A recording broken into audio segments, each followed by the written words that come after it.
In the 1970s, I damaged my body and became infertile after saving my childhood friend who fell through the ice. After returning to the city, he married me and promised to take care of me for the rest of my life. After we got married, I was assigned to feed the pigs because I couldn't do heavy labor. In front of the entire team, he yelled at me, "Stay away from me, you stink." I was tormented by their family for a full 20 years. On her deathbed, my mother-in-law pointed at my nose and cursed. "If it weren't for you insisting on saving my son, how could our family have married you, this barren hen? We've truly suffered 8 generations of bad luck." And my husband, Gao Deming, whom I saved at great risk back then, nodded in agreement. "If it weren't for your meddling, I would have married Qingqing by now. Her father is the factory director. I would have been the workshop manager by now. But it's all your fault, you useless piece of trash, for ruining my life." They berate me sentence by sentence, unaware that it was by Qingqing, the one they speak of, who schemed for him to fall into the ice hole back then. When I opened my eyes again, I was back on the day he fell into the ice hole. When I saw Gao Deming struggling in the water, I turned and ran. His intermittent cries for help echoed behind me, but instead of stopping, I quickened my pace. In my previous life, I had also witnessed this scene and, without thinking, jumped in to save him. As a result, half of my body was frozen stiff, leaving me with a chronic illness and rendering me unable to have children. Ironically, this life-saving favor only earned me disdain from their entire family, and I ended up dying from exhaustion. Since I've been given a second chance, I won't meddle in other people's business anymore. As soon as I reached the village entrance, I ran into Captain Zhang from the brigade. He grabbed me in a hurry. "Jiang Yulan, finally found you, quick." The commune's tractor brought in a batch of fertilizer, and we're short-handed. "You're sharp, hurry over and keep the accounts for everyone." I immediately called out in response, "Got it, Captain Zhang, I'm coming right now." "Perfect, I need a flawless alibi." I stayed at the brigade headquarters all afternoon until it was almost dark before returning to the youth camp. As soon as I walked in, someone urgently pulled me aside and asked, "Why did you just come back? Do you know Gao Deming got into trouble? He fell into an ice hole. By the time he was found, he was almost out of breath. He's just been sent to the commune health clinic." I lowered my head and whispered, "I was helping Captain Zhang with accounting at the brigade office all afternoon. Besides, isn't he dating by Qingqing now? As an outsider, it's not appropriate for me to get involved." After saying that, I ignored her and returned to my bed. Pulling out the high school textbooks wrapped in oilcloth from the bottom of my trunk, by the dim light of the kerosene lamp, I turned to the first page. The next day, news came again that although Gao Deming was not dead, he was severely frostbitten and delirious with fever. The members of the educated youth point discussed going together to the clinic. I went along with the crowd so as not to stand out. When they arrived at the clinic, Gao Deming lay on the sickbed, covered with 2 thick quilts, yet still shivering like a sieve. His face and lips were a bluish purple, his whole face flushed with fever, and he mumbled incoherently. The educated youths couldn't help but sigh when they saw him like this. What a terrible ordeal this must have been. "Doctor, will he have lasting health issues from this?" The doctor shook his head and sighed. "He's been saved, but he was frozen for too long. His internal organs have been damaged. It's hard to say how he'll be in the future." The educated youths gathered around the sickbed, sighing in distress, while I stood at the back, watching coldly. Not only did I feel no pity, but I also thought of my past life. Gao Deming came to see me, his eyes full of undisguised disgust. Later, when I couldn't do heavy work, I was assigned to feed the pigs. He shouted at me in front of the entire team at the threshing ground, "Stay away from me, you stink," when he yelled at me. How could he not have thought about who I had become because of him? I watched as Gao Deming's pained, twisted face on the hospital bed stirred a cold, vengeful satisfaction within me. He stayed in the icy water longer than I did back then, and the consequences will be even worse for him. Gao Deming, this is just the beginning. The suffering I endured in my previous life, in this one, I will make you pay back in full, too. The educated youths were always frowning. Gao Deming was always good at pretending to be nice, and everyone genuinely worried about him. What will happen next? Gao Deming cherished his hands the most, always saying that when he returned to the city, he would definitely be able to become a skilled senior worker. I heard it was Bai Qingqing who invited him out, but despite such a big incident, Bai Qingqing has only come once, and stayed for less than 10 minutes before leaving. I stood in the corner of the hospital room, listening to these words, silent. At that moment, the doctor treating Gao Deming walked in. "We need to change the dressing today." "Can someone help?" He's still very agitated. Two male educated youths immediately stepped forward. When the doctor removed the bandage from Gao Deming's hand, the helpers couldn't help but gasp in shock. His fingers and legs were swollen like purple-black radishes, with the skin around the joints breaking open to reveal the waxy, necrotic flesh beneath, making anyone who saw it shudder. Arg! Upon seeing the state of his limbs, Gao Deming let out a heart-wrenching scream. He thrashed around on the bed like a madman, slamming his elbows into the bed frame. "How could this happen? My hand. How can I work in the factory with a crippled hand? My whole life is ruined." The two male educated youths couldn't hold him down, and the ointment was knocked over and spilled on the ground. I frowned and stepped forward, saying, "Let me handle it." I grabbed his wrist directly, my fingertips precisely pressing on the red and white mottled skin at the edge of the frostbite. That spot was the most sensitive, and the slightest pressure felt like a needle piercing into the bone. The intense pain instantly choked Gao Deming's cry in his throat. He stiffened in pain, beads of sweat rolling down his forehead, and stared at me in disbelief. "If you keep moving around, you'll really end up crippled." I looked at him expressionlessly. "Doctor, please continue applying the medicine, I'll hold him down." To others, it seemed like a desperate attempt to help, but only I knew how much pain that gentle press caused. Gao Deming indeed didn't dare to move again, watching as the doctor spread the black ointment over his frostbitten areas. His eyes quickly dimmed, and he looked at me with a gaze that bordered on pleading. "Yulan, will my hands ever get better?" I recalled the various taunts I had endured in my previous life and spoke in the calmest tone. "The skin and flesh are frozen dead, and the nerves are the same. Even if they recover in the future, it won't be like that of a normal person. Don't even think about operating machinery. I'm afraid you won't even be able to hold a pair of chopsticks steadily, and if an infection sets in, amputation might be necessary." Gao Deming's face turned ashen in an instant. I let go of my hand expressionlessly, feeling no guilt whatsoever. The female educated youth beside me tugged at my arm and whispered, "Magnolia, you're being too harsh. How could he handle such a shock?" I hid the coldness in my eyes, my tone carrying a hint of reluctance. "Better a short, sharp pain than a long one. He needs to face reality sooner rather than later, and that's for his own good."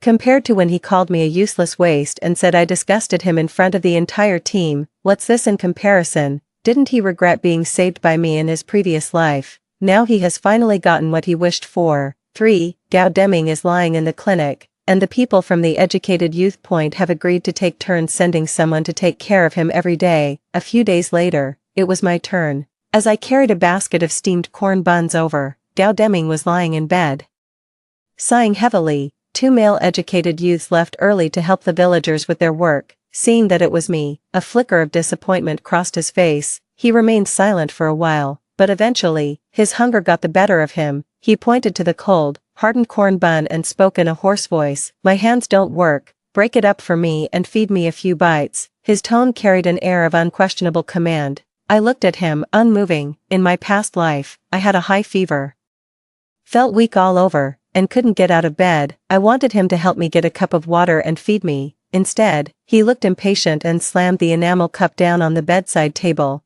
"Not like you don't have hands. Who are you trying to act spoiled for?" Because of those words, I forced myself to get out of bed, only to fall and hit my head, causing a deep gash that wouldn't stop bleeding. Now, seeing him like this, I suddenly found it a bit amusing. I picked up the steamed bread, and in his expectant gaze, I returned the words to him verbatim. "Who are you being so spoiled for? You're not helpless." Gao Deming was taken aback, as if he hadn't expected me to say that. His pale face instantly turned bright red, and he angrily turned his head away, refusing to acknowledge me. For a moment, the hospital room was so quiet that only his heavy breathing could be heard. After a while, he turned his head back, his tone softening with a hint of pleading. "Yulan, my hands really aren't convenient. Could you help me, please?" He saw that I remained silent and continued speaking. "Ask Qingqing for me if she can come visit me today. Tell her, I miss her very much." I nodded and agreed, because I really wanted to know what kind of person Bai Qingqing was. The one he had been longing for across 2 lifetimes. Back at the commune, I went straight to Bai Qingqing's room. Before I even entered, I could hear her and another female commune member laughing inside. I walked in and saw her carefully applying snow cream to her face in front of a small mirror, wearing a clean shirt, clearly getting ready to go out. I relayed what Gao Deming had said. Bai Qingqing heard it, didn't even turn her head, and impatiently said, I know, I'm busy, okay. The female educated youth next to her teased with a smile, Ching, where are you off to? You're dressed so chic. Bai Ching proudly raised her eyebrows.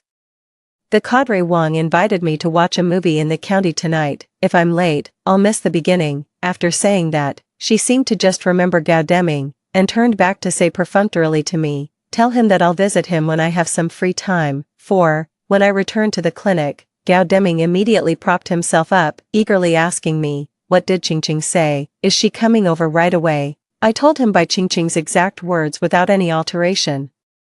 Gao Deming stood in a daze for a moment, muttering to himself as if trying to convince himself, she must be trying to get some nutritional supplements for me. I curled my lips, speaking with a hint of meaning. No, she's dressed up beautifully, she's going to the movies tonight. I originally thought frostbite was Gao Deming's greatest punishment, but now it seems Bai Ching is his greatest tribulation. I saw the light in Gao Deming's eyes completely extinguished. He stared blankly at the ceiling, sinking into a dead silence. I was tired of seeing his half-dead expression, so I slammed the enamel bowl down on the table and turned to leave. As I turned, I heard a muffled sob behind me. Whatever happens to his life is no longer my concern. At the same time, I received a package from my parents in the city, sent through various channels. Unwrapping the thick oilcloth, I found several brand new review materials for math, physics, and chemistry. Along with a letter. In the letter, my parents told me they had heard that the National College entrance exam might be reinstated soon. They urged me, regardless of whether the news was true or false, to seize this opportunity and return to the city by taking the exam. Having lived another life, I already knew this was true. When the definite news came from my parents' pen, I still couldn't hold back tears of excitement. This is the opportunity I've been waiting for my entire life. From that day on, I studied even harder. During the day at work, I would write formulas on my palm and sneak in some memorization during breaks. Late at night, after everyone else had gone to sleep at the commune, I worked through problem after problem by the light of the moon. In the stillness of the night, I couldn't help but think of my past life. Back then, when I married Gao Deming, my health was already failing. Yet I never gave up on the idea of studying. I always thought that learning more might open up other opportunities. After all the effort to save up and buy textbooks, Gao Deming snatched them away, tore them up, and threw them into the stove. He looked at me with a mocking sneer and cursed, "Do you even understand them? You think you can become a cultured person, a useless wretch who can't even have children. Reading more books just makes you a laughingstock. No one will ever ruin my future again." Thinking of this, I studied even harder. It wasn't until half a month later that Gao Deming was discharged from the hospital. As soon as I finished work in the fields, I saw Bai Ching affectionately supporting Gao Deming, both of them laughing and chatting. I looked at the two intimately close individuals in front of me in astonishment. Everyone thought Bai Ching had completely cut ties with Gao Deming. After all, although his fingers and legs weren't amputated, they were completely necrotic, and he walked with a limp. With his current condition, not only could he not return to the city and work in a factory, but even staying in the countryside to do farm work had become a burden. Gao Deming's face couldn't hide his pride and showmanship. He tightly held Bai Ching's hand and loudly declared in front of all the educated youths and Captain Zhang, with my current condition, I can't do without someone to take care of me. Ching said she's willing to take care of me. Could you arrange for us to live in the same room? Bai Ching shyly lowered her head and softly agreed with his words. Captain Zhang, Gao Deming said he will marry me in the future, and I truly want to take care of him. As soon as these words were spoken, the room erupted in chaos. In the 1970s, unmarried men and women living together was considered a grave moral offense. If word got out, not only would the educated youth camp be criticized, but the entire brigade would be shamed. What kind of behavior is this? Absolutely not. The captain's face turned ashen in an instant. If news of this got out, how could their brigade hold their heads high outside? The other educated youths also quickly chimed in. Ching. Even if you're engaged, it's easy for a girl to get taken advantage of. How can you live in the same room with a male comrade? I watched Bai Ching's sacrificial demeanor for love, full of doubts in my heart. In my previous life, I accidentally discovered that Gao Deming falling into the ice hole was entirely her design. Just a few days ago, she was avoiding Gao Deming like a snake or scorpion. How is it that in just a few days, she's willing to live with him? It couldn't be a sudden pang of conscience. As the situation grew tense, Captain Zhang remained unyielding. Gao Deming suddenly became agitated, pointing at Captain Zhang and shouting, "If you don't agree, you're forcing me to die. I barely survived. And if you don't let me live in peace, I'll just ram my head into the wall and die again." He started yelling and ramming into the wall, causing chaos in the room. Captain Zhang's face was as dark as a pot bottom. Being assigned such a troublemaking educated youth was his worst luck in 8 lifetimes. I watched as Gao Deming threw a tantrum, rolling around like a scoundrel. Suddenly, I remembered my past life. Every time he got drunk, he would beat me up and shout, "If it weren't for your meddling, I would have married Qingqing by now. Her father is the factory director, and I would have been the workshop manager by now. It's all your fault, you useless wretch, for ruining my life." But as far as I know, Bai Qingqing isn't the daughter of a factory director at all. Thinking of this, I stepped forward. "Captain Zhang, let's not argue anymore." All eyes turned to me. "Isn't that thatched hut next to the youth camp always empty? Since they are both willing, it wouldn't be right to forcefully stop them. It's better to let them move there to live, so they stop causing trouble here every day, affecting everyone's rest and work." My proposal instantly silenced the room. Captain Zhang frowned and pondered for a moment, clearly wanting to offload these 2 hot potatoes. This proposal hit the mark for Gao Deming and Bai Qingqing. Gao Deming immediately stopped his antics, and Bai Qingqing couldn't hide her triumphant smile. That afternoon, under the scornful gazes of everyone, they moved into the dilapidated thatched hut with its leaky walls. In his previous life, Gao Deming always blamed his failures on not marrying Bai Qingqing, the factory director's daughter.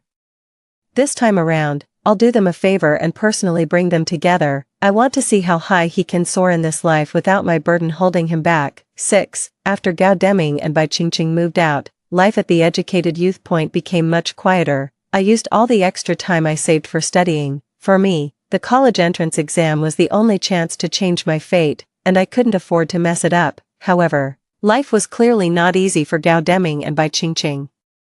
The thatched hut leaked air from all sides and was completely uninhabitable. Gao Deming's limbs became useless, and out of pity, the team gave him a symbolic half-work point. Bai Qingqing initially pretended to take care of him, but later she barely showed up for work. The couple's food supply quickly ran out. One night, as I got up to use the restroom, I happened to pass by a thatched hut and overheard Bai Qingqing's self-reproach, her voice trembling with tears. "Deming Ge, it's all my fault.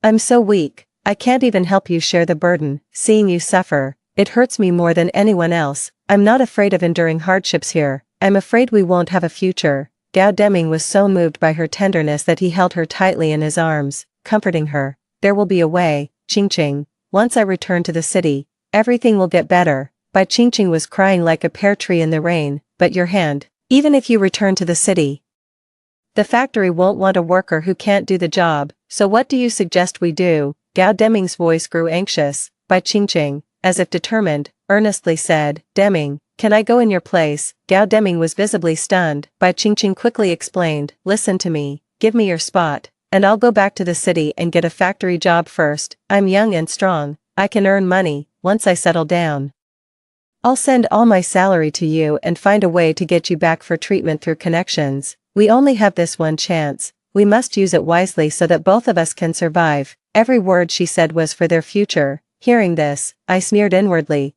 It turns out she was after the quota to return to the city. No wonder she suddenly changed her ways. Gao Deming didn't suspect a thing and said with emotion, "Qingqing, I'll do as you say. I'll write to my parents right away and have them transfer the quota to you." This shocking news quickly spread throughout the entire educated youth camp. Everyone thought Gao Deming had lost his mind. The chance to return to the city, something so many longed for, he gave it up for a woman. Moreover, this spot was only secured for him because of his physical injury, and his family had pulled every string to get it. A fellow educated youth came to me, unable to hold back the question, "Jiang Yulan, aren't you and Gao Deming childhood friends?" Seeing him like this, "Why don't you try to talk him out of it?" I flipped through the book, not even looking up as I replied, "Just ordinary neighbors. He chose his own path, and everyone has to take responsibility for their own choices." The person hit a wall and left, feeling deflated, and Gao Deming himself, facing the gossip of the crowd, looked rather smug, when someone cautiously asked him, "Gao Deming, did you really give the spot to Bai Qingqing?" He raised his head, his expression haughty. "Yes, what about it? Do you think I'm as short-sighted as you?" This is our way out,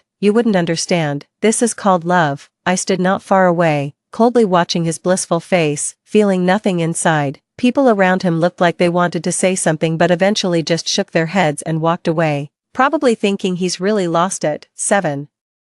I put all my energy into studying. Every day after work, I would go to the abandoned barn to read. It was quiet there, and no one disturbed me. One day, as I was silently reciting formulas, Gao Deming limped in. He instinctively tried to stand straighter to hide his gait, a hint of discomfort flashing across his face, but it was quickly replaced by pride. Since giving up his spot, he rarely goes to the fields anymore. He spends all day cooped up in their thatched hut with Bai Qingqing, barely getting by on the meager rations distributed at the commune. He thought I was hiding here because I was heartbroken over his relationship with Bai Qingqing. Jiang Yulan, I've been looking for you all afternoon. I didn't look up, continuing to study the formulas in my book, unwilling to waste a single ray of light before nightfall. My indifference seemed to upset him a bit, but he quickly put on a smile, speaking in a tone that reeked of condescension. I have some good news for you.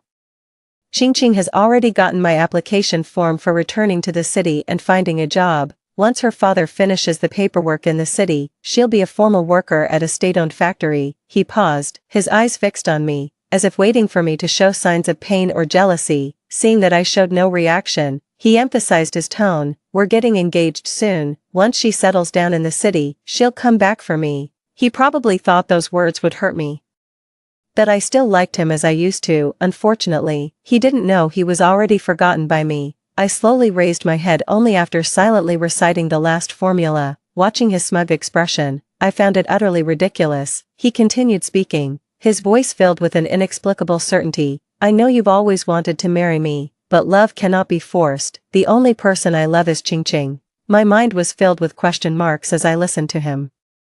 I couldn't even be bothered to correct this absurd statement. It was just too much to take in. Watching him get all emotional, I calmly said, "You're overthinking it." Gao Deming chuckled derisively, clearly not believing it. "Stop pretending. I know you're hurting inside. You used to follow me around all the time. Anyone could see how you felt." He straightened his chest, his tone brimming with superiority. "Qingqing and I are meant to be together for life. There's no chance for us anymore."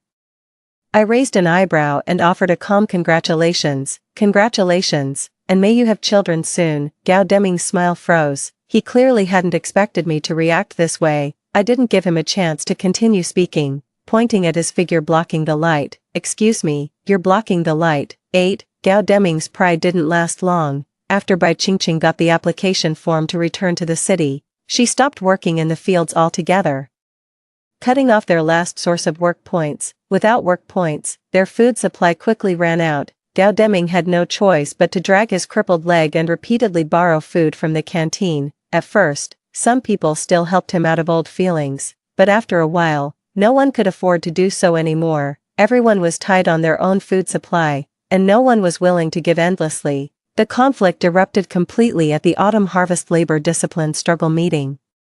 Captain Zhang named and criticized those who were not actively working, specifically mentioning Bai Qingqing. "Some people don't even bother to work in the fields, always scheming to return to the city through crooked means. This kind of thinking is unacceptable." As soon as the words were out, Gao Deming abruptly stood up, his face flushed red. He pointed at Captain Zhang and shouted, "Who are you calling crooked? Qingqing is working for our future.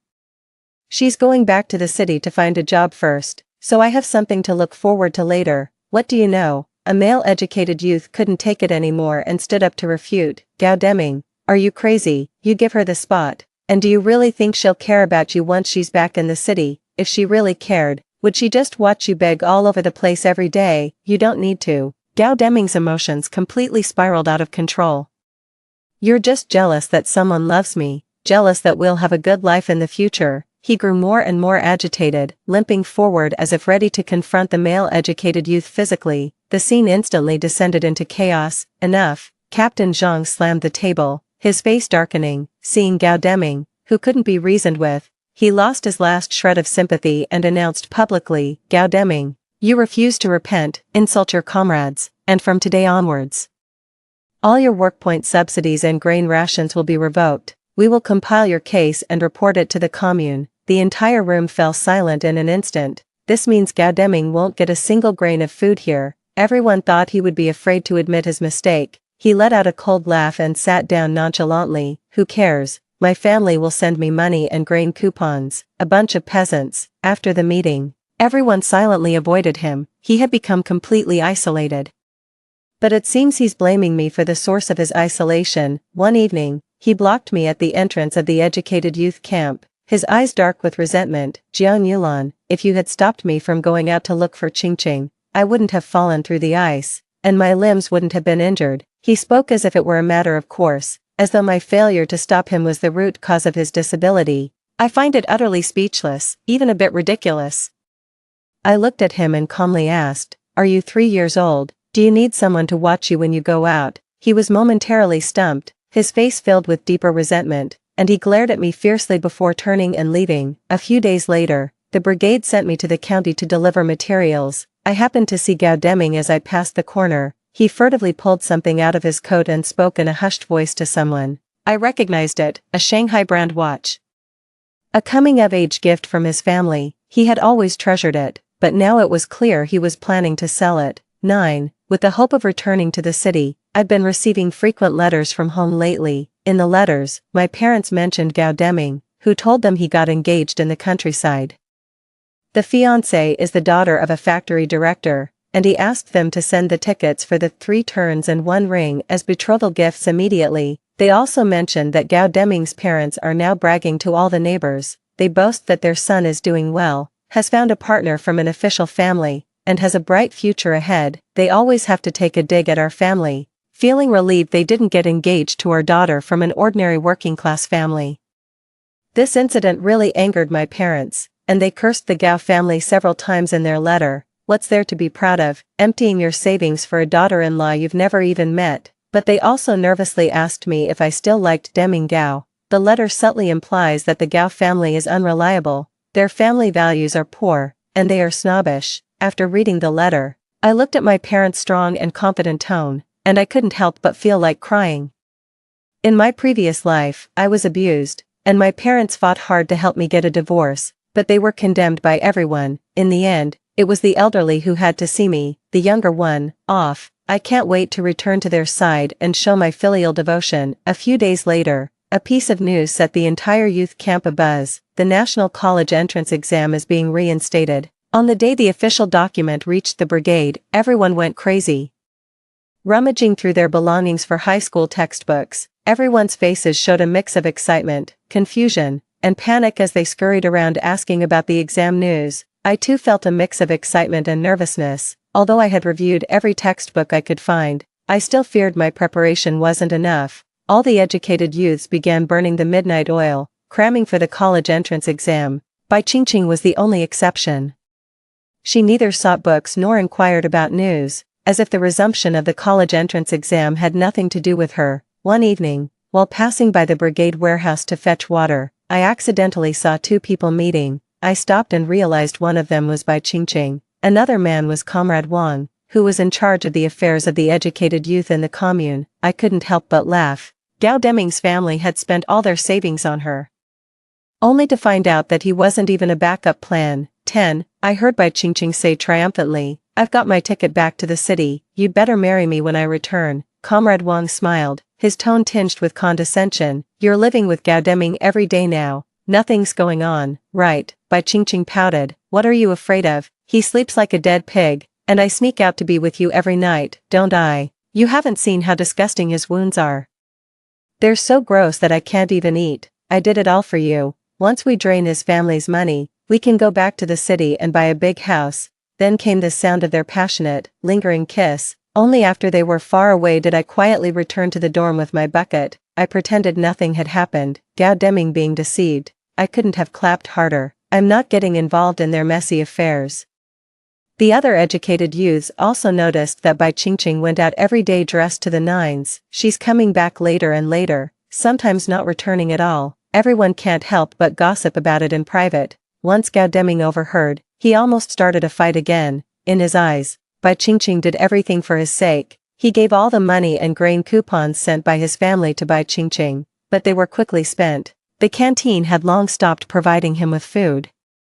And he could only survive on occasional gruel from a few fellow educated youths who were on good terms with him. His nutrition was inadequate, and his old injuries hadn't healed properly. His frostbitten hands and lame leg began to flare up, with the frostbite sores festering and oozing pus. His room emitted a revolting stench of rotting meat, making it unbearable to approach, but he endured it in silence, as if afraid of causing trouble for Bai Qingqing. Not long after, something happened to him. I heard from the male-educated youth living next door that the stench was so bad he couldn't sleep. When I pushed open the door to Gao Deming's room, I saw him lying in bed motionless, almost thinking he was gone. Later, I mustered the courage to touch his forehead and found it burning hot. With him already unconscious from the fever, they hurriedly lifted him onto the cart and rushed him to the commune health clinic. Meanwhile, Bai Qingqing had mysteriously disappeared. 11. This time, Gao Deming's condition was far worse than last time. After examining his festering, pus-filled limbs, the doctor at the clinic called Captain Zhang aside with a grave expression. As the representative of the educated youth point, I listened along. The doctor said gravely, "The infection is too severe. To save his life, his right foot must be amputated. Amputation means Gao Deming is completely crippled for the rest of his life." Captain Zhang was silent for a long time before sighing and saying to me, "Jiang Yulan, go inform Bai Qingqing. After all, she's Gao Deming's fiancé, and she needs to know about this." When I found Bai Qingqing, she was packing her things on the bunk, holding the envelope with the introduction letter and residence transfer certificate. Her face was filled with excitement and anticipation of leaving. I told her the doctor's words exactly as they were. Her smile vanished instantly, and her first question blurted out, "Did they stamp the transfer procedure for his return quota at the brigade and commune? Will this affect my return now?" She didn't care at all about Gao Deming's well-being. All she was concerned about was whether her own return quota was secure. I looked at her and nodded. "It won't affect you. Your procedures are complete." She visibly relaxed. Reluctantly, she followed me to the clinic under the disdainful gazes of the other educated youths. Gao Deming lay unconscious in the hospital bed, his face burning red. Bai Qingqing only glanced at the door before turning around and leaving in a hurry. Captain Zhang asked me to stay and get Gao Deming's contact information after he wakes up. In the middle of the night, Gao Deming woke up groggily, seeing me by the bed. 2 lines of tears slid down from his cracked corners of the eyes. "Jiang Yulan, am I going to lose my limb? Will I become a cripple from now on?" I said indifferently, "It's okay. Bai Qingqing will take care of you from now on." He paused, as if trying to convince himself. Yes, Qingqing said she would take care of me, and she would make me happy. I knew that in order to marry Bai Qingqing, he had already drained his family's resources. It's unbearable to accept the fact that Bai Qingqing doesn't love him at all. But the night before Bai Qingqing was leaving, Gao Deming somehow got wind of it. He sneaked out of the clinic, limping with his injured leg, and intercepted me at the gate of the educated youth camp. He was shouting incoherently, "Yulan, that woman Bai Qingqing deceived me." 12. Gao Deming grabbed my arm, his eyes bloodshot, his voice trembling. "Someone told me that Bai Qingqing had been involved with the commune's Wang Ganji for a long time, and many people have seen them together. She never intended to take me back to the city. It was all a lie." I watched him fall apart, saying nothing. No one hadn't warned him about these things. Ever since Bai Qingqing started staying out all night, the gossip at the youth camp never stopped. It was just that he didn't want to believe it. He choked back tears, his voice suddenly rising. "Even my fall into the ice hole was her plan." I didn't expect him to find out the truth so quickly, asked with a hint of surprise. "How did you know that?" He pulled out a crumpled piece of paper from his and handed it to me, trembling. "This is the letter Bai Qingqing never sent, because Comrade Wang didn't like me. She deliberately tricked me into a thin ice area to ruin me in order to please him." Wang Ganbu and Gao Deming had a minor disagreement, nothing serious. Bai Qingqing's letter was full of disdain and schemes against Gao Deming. Gao Deming slumped to the ground, wailing with his hands covering his head. He cried while pounding his own legs. "I gave her all the money from home and even let her have the return quota. I thought she truly cared for me. Thinking about my past life, all I can say is I deserved it." Tired of his nonsense, I interrupted. "There's no way to fix this now. The most important thing for you is to go back and recover properly." I turned to leave, but he lunged forward and grabbed my trouser leg. "Yulan, I know I was wrong. I was blind before and I'm sorry for what I did to you. Now only you can help me. Can we start over? I know you still love me, and I promise to treat you well from now on." The other educated youths were stunned, clearly not expecting him to say such things. I bent down, forcing myself to push his hand away despite the disgust. I mimicked his most common contemptuous tone from his previous life, speaking each word deliberately. How could someone as crippled and unsteady on their feet as you ever deserve me? Gayadiming's sobs abruptly stopped. His eyes filled with disbelief. I didn't even glance at him again, turning around and leaving. I'm not a recycling center. I don't have to dig through trash to find a man. 13. The next morning, I was awakened by a scream. When I ran out of the dorm, a crowd had already gathered by the tractor at the village entrance, ready to head to the county town. I squeezed in and saw Bai Qingqing holding a canvas bag, about to board the bus, but Gao Deming blocked the front of the vehicle. He leaned on a wooden stick, his other hand tightly gripping an axe, his face contorted in a terrifying grimace. When Bai Qingqing saw him, all the color drained from her face, and she trembled like a sieve. Deming Gu, please listen to me. I promise I'll come back for you. I'm going to find a doctor for you. Gao Deming wouldn't listen and suddenly raised the firewood axe, slashing down at her with full force. Everyone was frozen in fear, not daring to move. Bai Qingqing didn't have time to dodge and was struck multiple times, collapsing to the ground with blood spraying everywhere. After stabbing her to death, Gao Deming burst into maniacal laughter. Soon, the village militia rushed over and pinned him down on the spot, tying him up. There was no escaping prison for sure. Everyone was sighing, what a tragedy, a good person reduced to this. But this incident was quickly forgotten as the college entrance exam was about to begin. I took the exam in the county town and received an admission letter from the capital university a month later. The red seal was stamped on the white paper, clearly bearing my name. Tears welled up in my eyes. On the day I left, Captain Zhang came to see me off. Before the train started, he sighed and said, Gao Deming seems to have tetanus in prison, and he's not doing well. His family wrote to ask if we could consider discontinuing treatment to save on medical expenses. I didn't respond. Perhaps this is karma. Outside the window, fields, houses, and familiar figures were quickly receding, and sunlight streamed through the window onto me. All that was left behind is now far behind. My parents are waiting for me to come home early to celebrate. The train rumbles forward, carrying me toward a bright and promising future. End. Story 2. I am the villainess in the book. The devoted second male lead drove a taxi to support me through my bachelor's and master's degrees. We were no longer on the same level, and I felt he wasn't good enough for me, so I dumped him, yet he died in a car explosion while trying to save me. I suddenly awakened, reborn in the year I graduated with my master's degree, the year I despised him the most. I ran to his rented apartment, where he rubbed his temples, his voice weary and desperate. Speak, I'll accept whatever you say. I frantically grabbed his hand, tears streaming down my face as I choked out the words, Qizhou. When are you going to marry me? 1. I am the vicious supporting female character in the novel. My impoverished taxi driver boyfriend Qizhou provided for my food, my drinks, and even my university education, yet after graduating with a master's degree, I abruptly dumped him. I leveraged some tactics to join a Fortune 500 company and thrived spectacularly. My ruthless methods made many enemies, and they tampered with my car, the moment my car spun out of control. Qizhou chased at breakneck speed in his rundown taxi. The two vehicles collided violently. Qizhou, with blood streaming terrifyingly from his forehead, staggered as he carried me down from the vehicle. But it was too late. The thick smell of gasoline enveloped us completely. He used all his strength to hurl me out. A tremendous explosion roared, detonating across the pale gray sky. Amidst the shower of sparks, Qizhou vanished completely along with the wreckage of the two vehicles.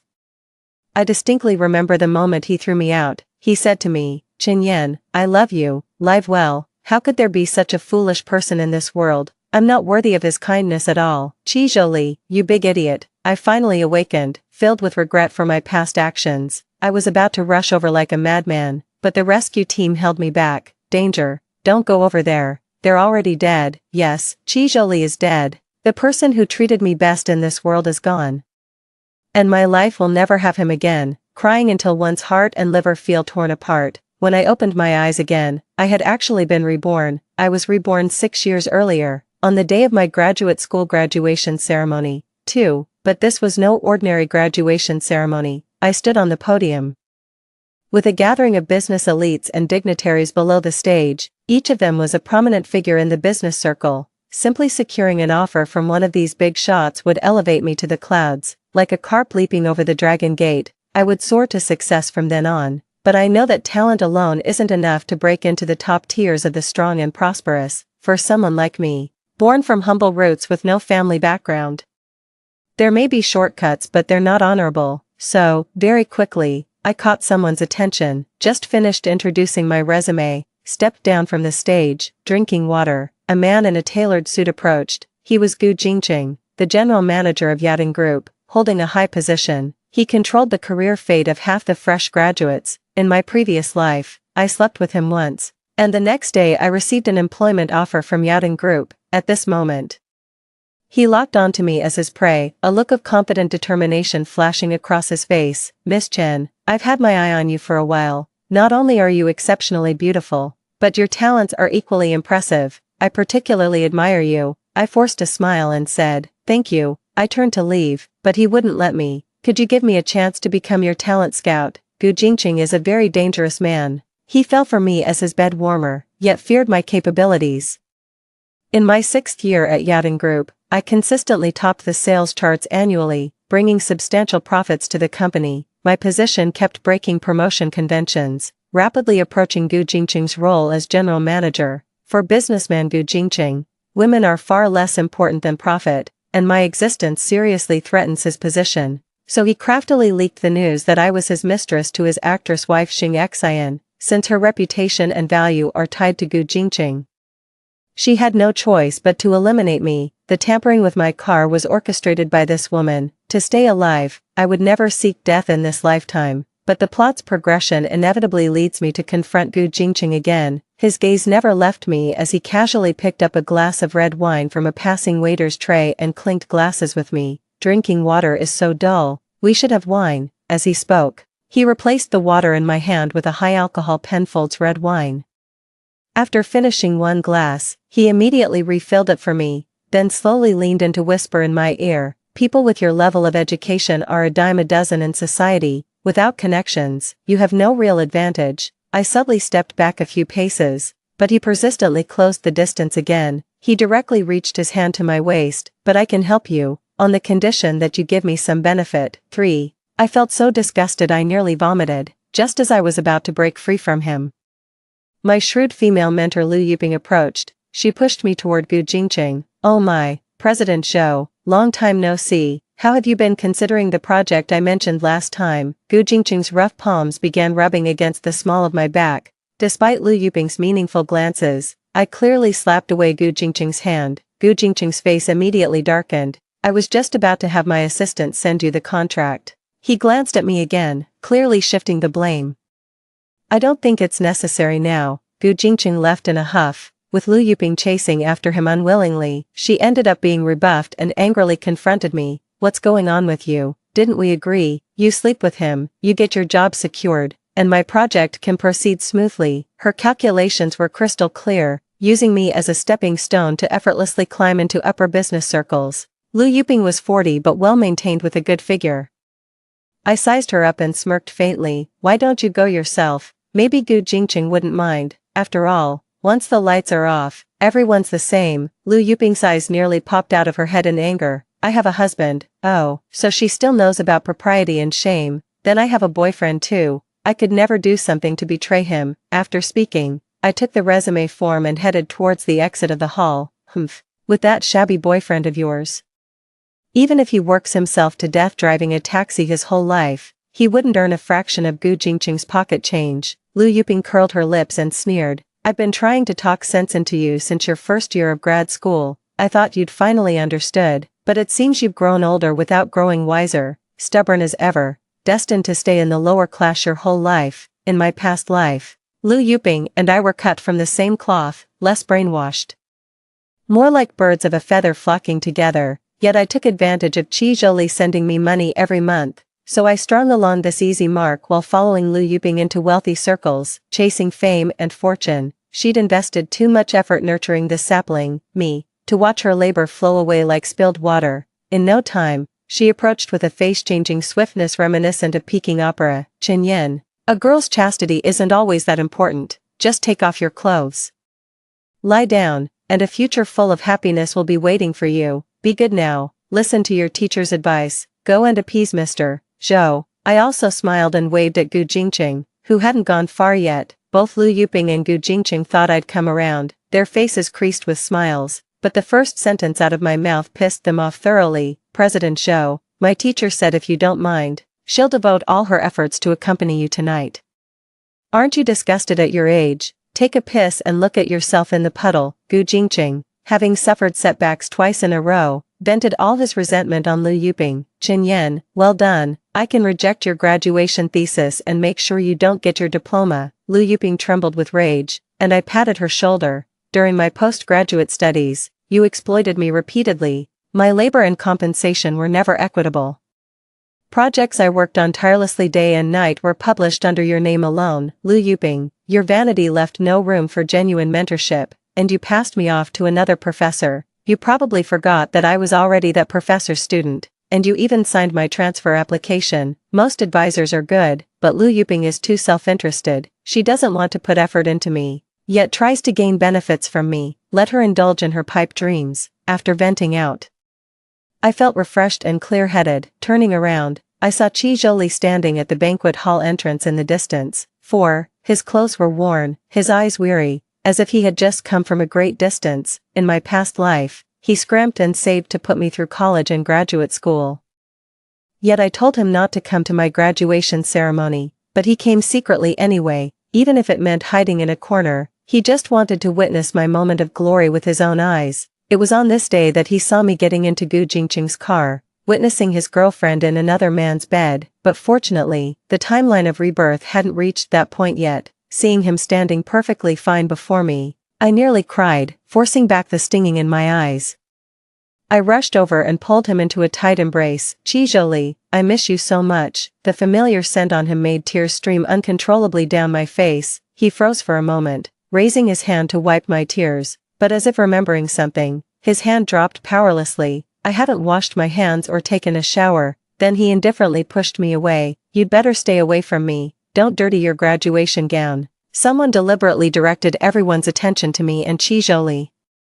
The discussion immediately became heated. Shocked. My boyfriend who graduated from a prestigious university actually dresses so shabbily. Could he be a migrant worker? What on earth does she see in him? Must be book smart but street dumb. Don't dismiss it. The guy's face looks like a celebrity's. Maybe that's just her type. They don't care whether their words might hurt others. Speaking quite loudly, I simply let those vulgar words go in one ear and out the other. Let's go. Qi Zhou, as usual, withdrew his gaze and turned away, his slender back stiffly straight, like a green bamboo in the night wind, solitary and unyielding. Hey, driver, don't leave yet. Xing Xian, who had not yet entered the entertainment industry nor become Gu Jingqing's wife, called out to him, then turned to the people beside her and said, when I came here, I took his taxi. He charges by the meter without any extra fees. Much better than other drivers. If you need a ride, you can get his contact info.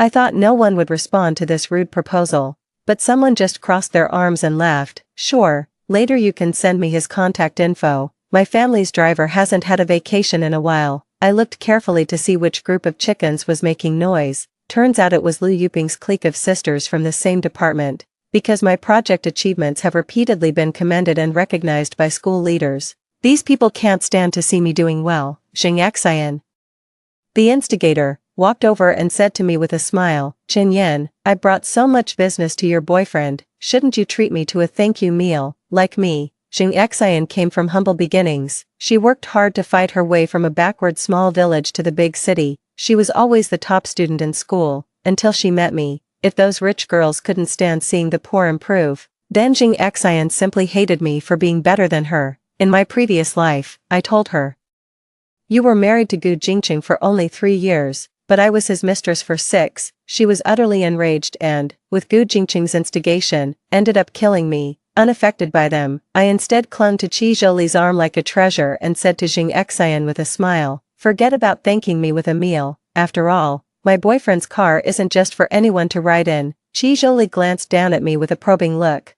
I held on to him even tighter.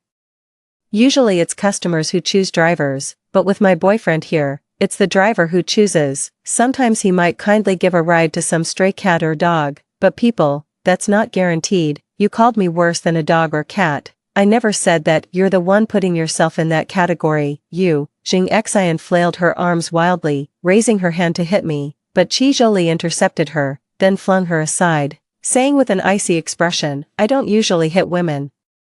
But if you cross my line, you can be the first. Actually, Qi Zhou appears lean, but his arms are solid with muscle. Jing Xian took a few fearful steps back, looking up at Qi Zhou who towered 30 centimeters above her. At this moment, Gu Jingqing walked over from behind and casually supported Jing Xian's waist. Jing Xian turned to see who it was and actually lowered her head shyly, but Gu Jingqing didn't look at her, his gaze fixed directly on me, gradually calming down.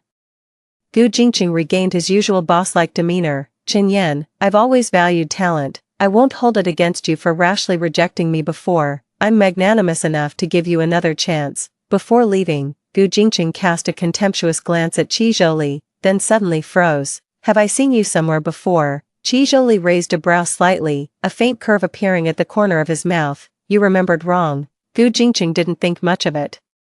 Instead, shoving a business card into my pocket, think it over, contact me, I'll be waiting anytime. 5. My refusal was so obvious, yet Gu Jingqing still wouldn't give up. Could it be the plot's doing? I stood frozen in place, lost in thought for a moment. Qi Zhou glanced at my expression, let out a light scoff, and walked away with an indifferent face. As his sleeve brushed past my arm, I immediately snapped back to reality.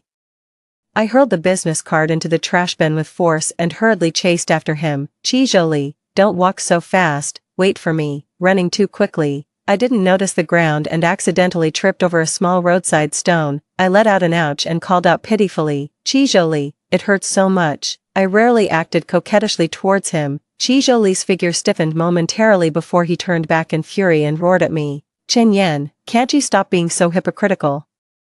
I lay there dazedly, my gaze wavering. Didn't you hear everything I just said? You've always been good at pretending, haven't you? You used to have me completely fooled. Besides, in that kind of situation, you could only play the role of the perfect girlfriend. No, if I hadn't come today, you probably would have ended up in bed with that man already. Qi Zhou let out a mocking laugh, cutting me off as he glanced at the black Hummer behind me. He didn't need my response either. Turning and walking away, suppressing the pain in my ankle, I stood up and limped closely behind him. His second-hand taxi was parked by the roadside. Seeing me sit in the passenger seat, he sneered, usually you complain my car is dirty, what's gotten into you today? In my past life, I got into graduate school and considered myself superior. To pave my future path, I often mingled in wealthy circles, having grown accustomed to high-end, spacious luxury cars and houses.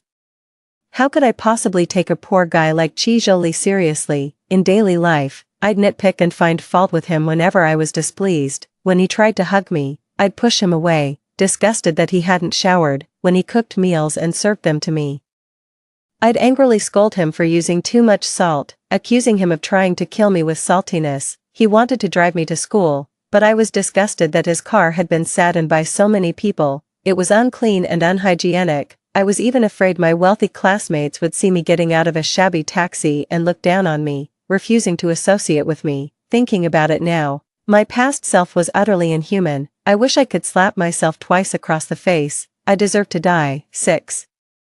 So Qi Zhou's sarcasm toward me was understandable. I plopped down and smiled obsequiously. Yes, must have taken the wrong medicine. Otherwise, why would my boyfriend look even more handsome today? Boyfriend, Qi Zhou self-deprecatingly remarked. Then, stepping on the accelerator, the car sped off rapidly. I couldn't react in time, fumbling to grab the overhead handle, screaming in fright repeatedly. When we reached the entrance of his alley, I crouched by the roadside and vomited violently. Delicate, Qi Zhou stood right behind me, watching me with cold indifference. Then, seeing I'd recovered slightly, he tossed a bottle of mineral water into my arms. Keep up. I sprained my ankle and couldn't walk fast. He stopped on the second floor, frowning as he looked down. I was still slowly crawling up the third step. Meeting his gaze, I frantically waved my hands. I'm really not pretending. He lowered his dark eyes and came running down the steps with quick, light footsteps, bending down. He wrapped one arm around my legs and hoisted me straight onto his shoulders. I let out a surprised cry as he had already started climbing up. Without pausing for breath, he carried me straight up to the 6th floor before setting me down. Come in and take a look. Chi Zholi opened the door to his 30-square-meter rental apartment where he'd lived for many years. 7. The interior could be described as dirt poor, completely undecorated, with just a camp bed placed by the window, no kitchen. The toilet doesn't have a flush toilet, just a pit, for bathing. There's only a red bucket and an electric water heating rod. Actually, if you work diligently as a taxi driver, you can earn about 7 or 8,000 a month. After covering food and drink expenses, he could completely afford to buy a decent house with his saved-up money. But to support me, this money-burning burden, he endured all the hardships silently. Noticing my surprised expression, he smiled, not used to it, huh? After all, your dorm conditions from college to grad school were top tier. After starting college, apart from Chi Zholi visiting me at school, I hardly ever went to see him, let alone visited his rented place. Waves of bitterness welled up in my heart. Just as I was about to say something, he impatiently waved me off. Chen Yan, let's break up. I froze for a moment, then shamelessly clung to him. I won't. He laughed in frustration. Chen Yan, can't you give me some dignity? You've always looked down on me, despised me for being poor, for not being able to pave the way for your future. Now that you've graduated with a master's degree, aren't you just planning to kick me to the curb? So that's what he was worried about. His throat tightened. If I bring it up first, when I look back later, at least I won't feel like a coward. As he spoke, his eyes suddenly reddened, perhaps hating his own weakness. He roughly wiped away his tears. Get out. I never want to see you again. In the past, it was always the character's setting that confined me, making me a heartless villain. I stood in place, anxiously twisting my fingers, finally inching forward step by step. I pulled him into my embrace. I'm sorry, Chi Zholi, I didn't mean to. He instinctively pushed me away, and I lost my balance, falling painfully onto the floor. Seeing my face contorted in pain, he quickly crouched down, his eyes urgently scanning my injuries. Where does it hurt? I didn't mean to. I'm sorry, Xiao Yan. His eyes turned bloodshot, filled with self-blame and helplessness. He carried me to the shabby sofa. Picking up the medicine box, he knelt before me and applied the medication. Hiss, all right, I'll be gentler. At my sound, Chi Zholi's expression tensed, and his movements became even more careful as he applied the medicine. In the end, he silently massaged my ankle, his expression complex and inscrutable. But I knew he was struggling internally over whether to give up on me. I withdrew my foot and placed my palm against his cold cheek. Chi Zholi, I'm sorry, truly sorry, for my past ignorance, rudeness, heartlessness, and shattered conscience. Perhaps my apology unleashed a flood of his pent-up grievances. He could no longer restrain himself and threw himself into my arms. Like a child robbed of candy, he burst into loud sobs. His crying broke my heart, and I comforted him with gentle words. Chi Zholi, I won't break up with you, not in this lifetime. Chi Zholi sobbed quietly against my chest, clutching my clothes tightly as a response. When his breathing steadied somewhat, I spoke again. Unless you stop loving me. What do you mean I don't know how to love you? You're truly heartless. Chi Zholi suddenly looked up, pinching the soft flesh at my waist, his phoenix eyes glistening with tears. At this moment, he looked almost like a male fox spirit, enchantingly fragile. Begging to be ravished, my gaze fell on his rosy lips, and I just wanted to kiss him to death, but I restrained my beastly urges, only gently caressing the damp corners of his eyes. There, don't cry. Somehow this action touched a nerve in his fragile state, and he started crying again, his voice trembling. Do you really promise you won't break up with me? I won't. Sigh. Men are made of water too, aren't they? I said it with utmost seriousness, afraid he wouldn't believe me. So I started taking off my clothes. He panicked and pressed down on my hand. What are you doing? Isn't this where you men get your sense of security from? I was also completely bewildered. Who said that? Chi Zholi frowned, pulling my clothes down with a stern expression. Don't you like my body? Chi Zholi paused abruptly, then scolded me loudly. Don't assume all men are that shallow. At least I'm not. He turned his face away with frankness, yet the tips of his ears quietly reddened.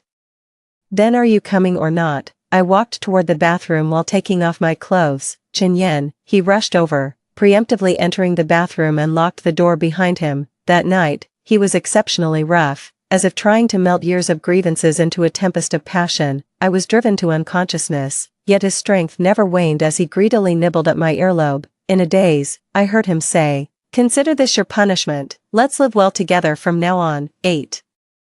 I spent several intimate days with Chi Zholi in the rental apartment before returning to school to pack my luggage. The dormitory was empty except for my belongings and Jing Xian's. I was pushing my luggage to the door when she suddenly called to show off. "Qin Yan, do me a favor and throw away all those things in my dorm." I frowned. "Throw them away." She was pleased with my reaction, her tone cheerful. "I've already joined yachting. The future is limitless. Those worthless things aren't worth keeping anyway." Yachting company. It seems the business card of Gu Jingqing that I threw in the trash was picked up by her. The direction of the plot has undergone earth-shaking changes with my awakening and rebirth. Jing Xian followed the path of my past life. She didn't become a film queen, nor did she become Gu Jingqing's wife, but ended up as his mistress. After all, the single Gu Jingqing never publicly announced that he was married or had a girlfriend. If you want to throw it away, do it yourself. I don't have time. Hearing my words, Jing Xian remained unconvinced. "Qin Yan, society and school are different. Don't be so unconventional. If you don't suffer losses, you'll never learn to bow your head." "What do you mean?" I clenched my phone tightly. "You've offended teacher Lu Yuping. She has some influence in the industry after all. Those companies you were eyeing before, forget about them. They've already blacklisted you. I'm only telling you this out of our classmate bond. Don't say I never helped you." "Well then, goodbye. And I hope you'll know what's best for yourself." Jing Xian hung up the phone with schadenfreude. After that, I kept hitting walls in my job search.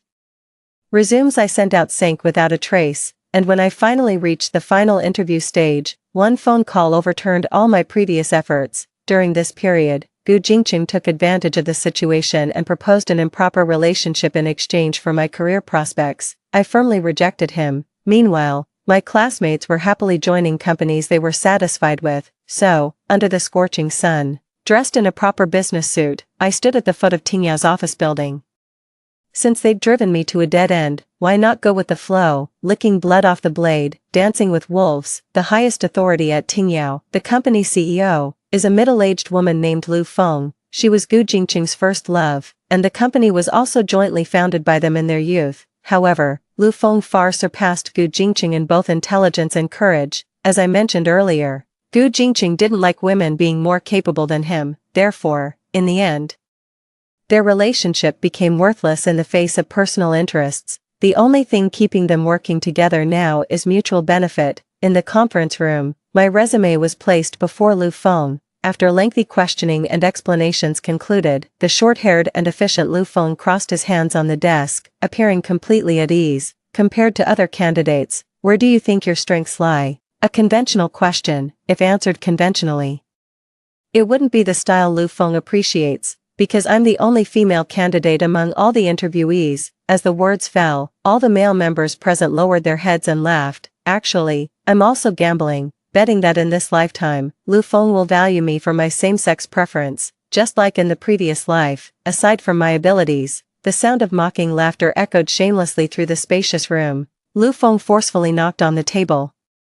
And only then did the surroundings return to silence. The executive sitting beside her spoke up. "Go home and wait for news." This phrase means, unfortunately, you didn't pass. I was doused with a bucket of cold water. Though my heart was filled with unwillingness, I had tried my best. I politely bowed to these seniors and walked to the door. Haven't even started the job and already this reckless. My steps faltered as I realized those words were directed at me. Turning back, Lu Feng rarely showed a smile, nodding toward what I held in my hands. "How can I conduct your onboarding evaluation without your resume?" 9. The first joy was my successful onboarding at Tingyao. The second setback was Gu Jingqing learning about my brave venture into the Devil's Den, shamelessly transferring me from Lu Feng's team to his own, became an ordinary employee in his department, constantly under his control.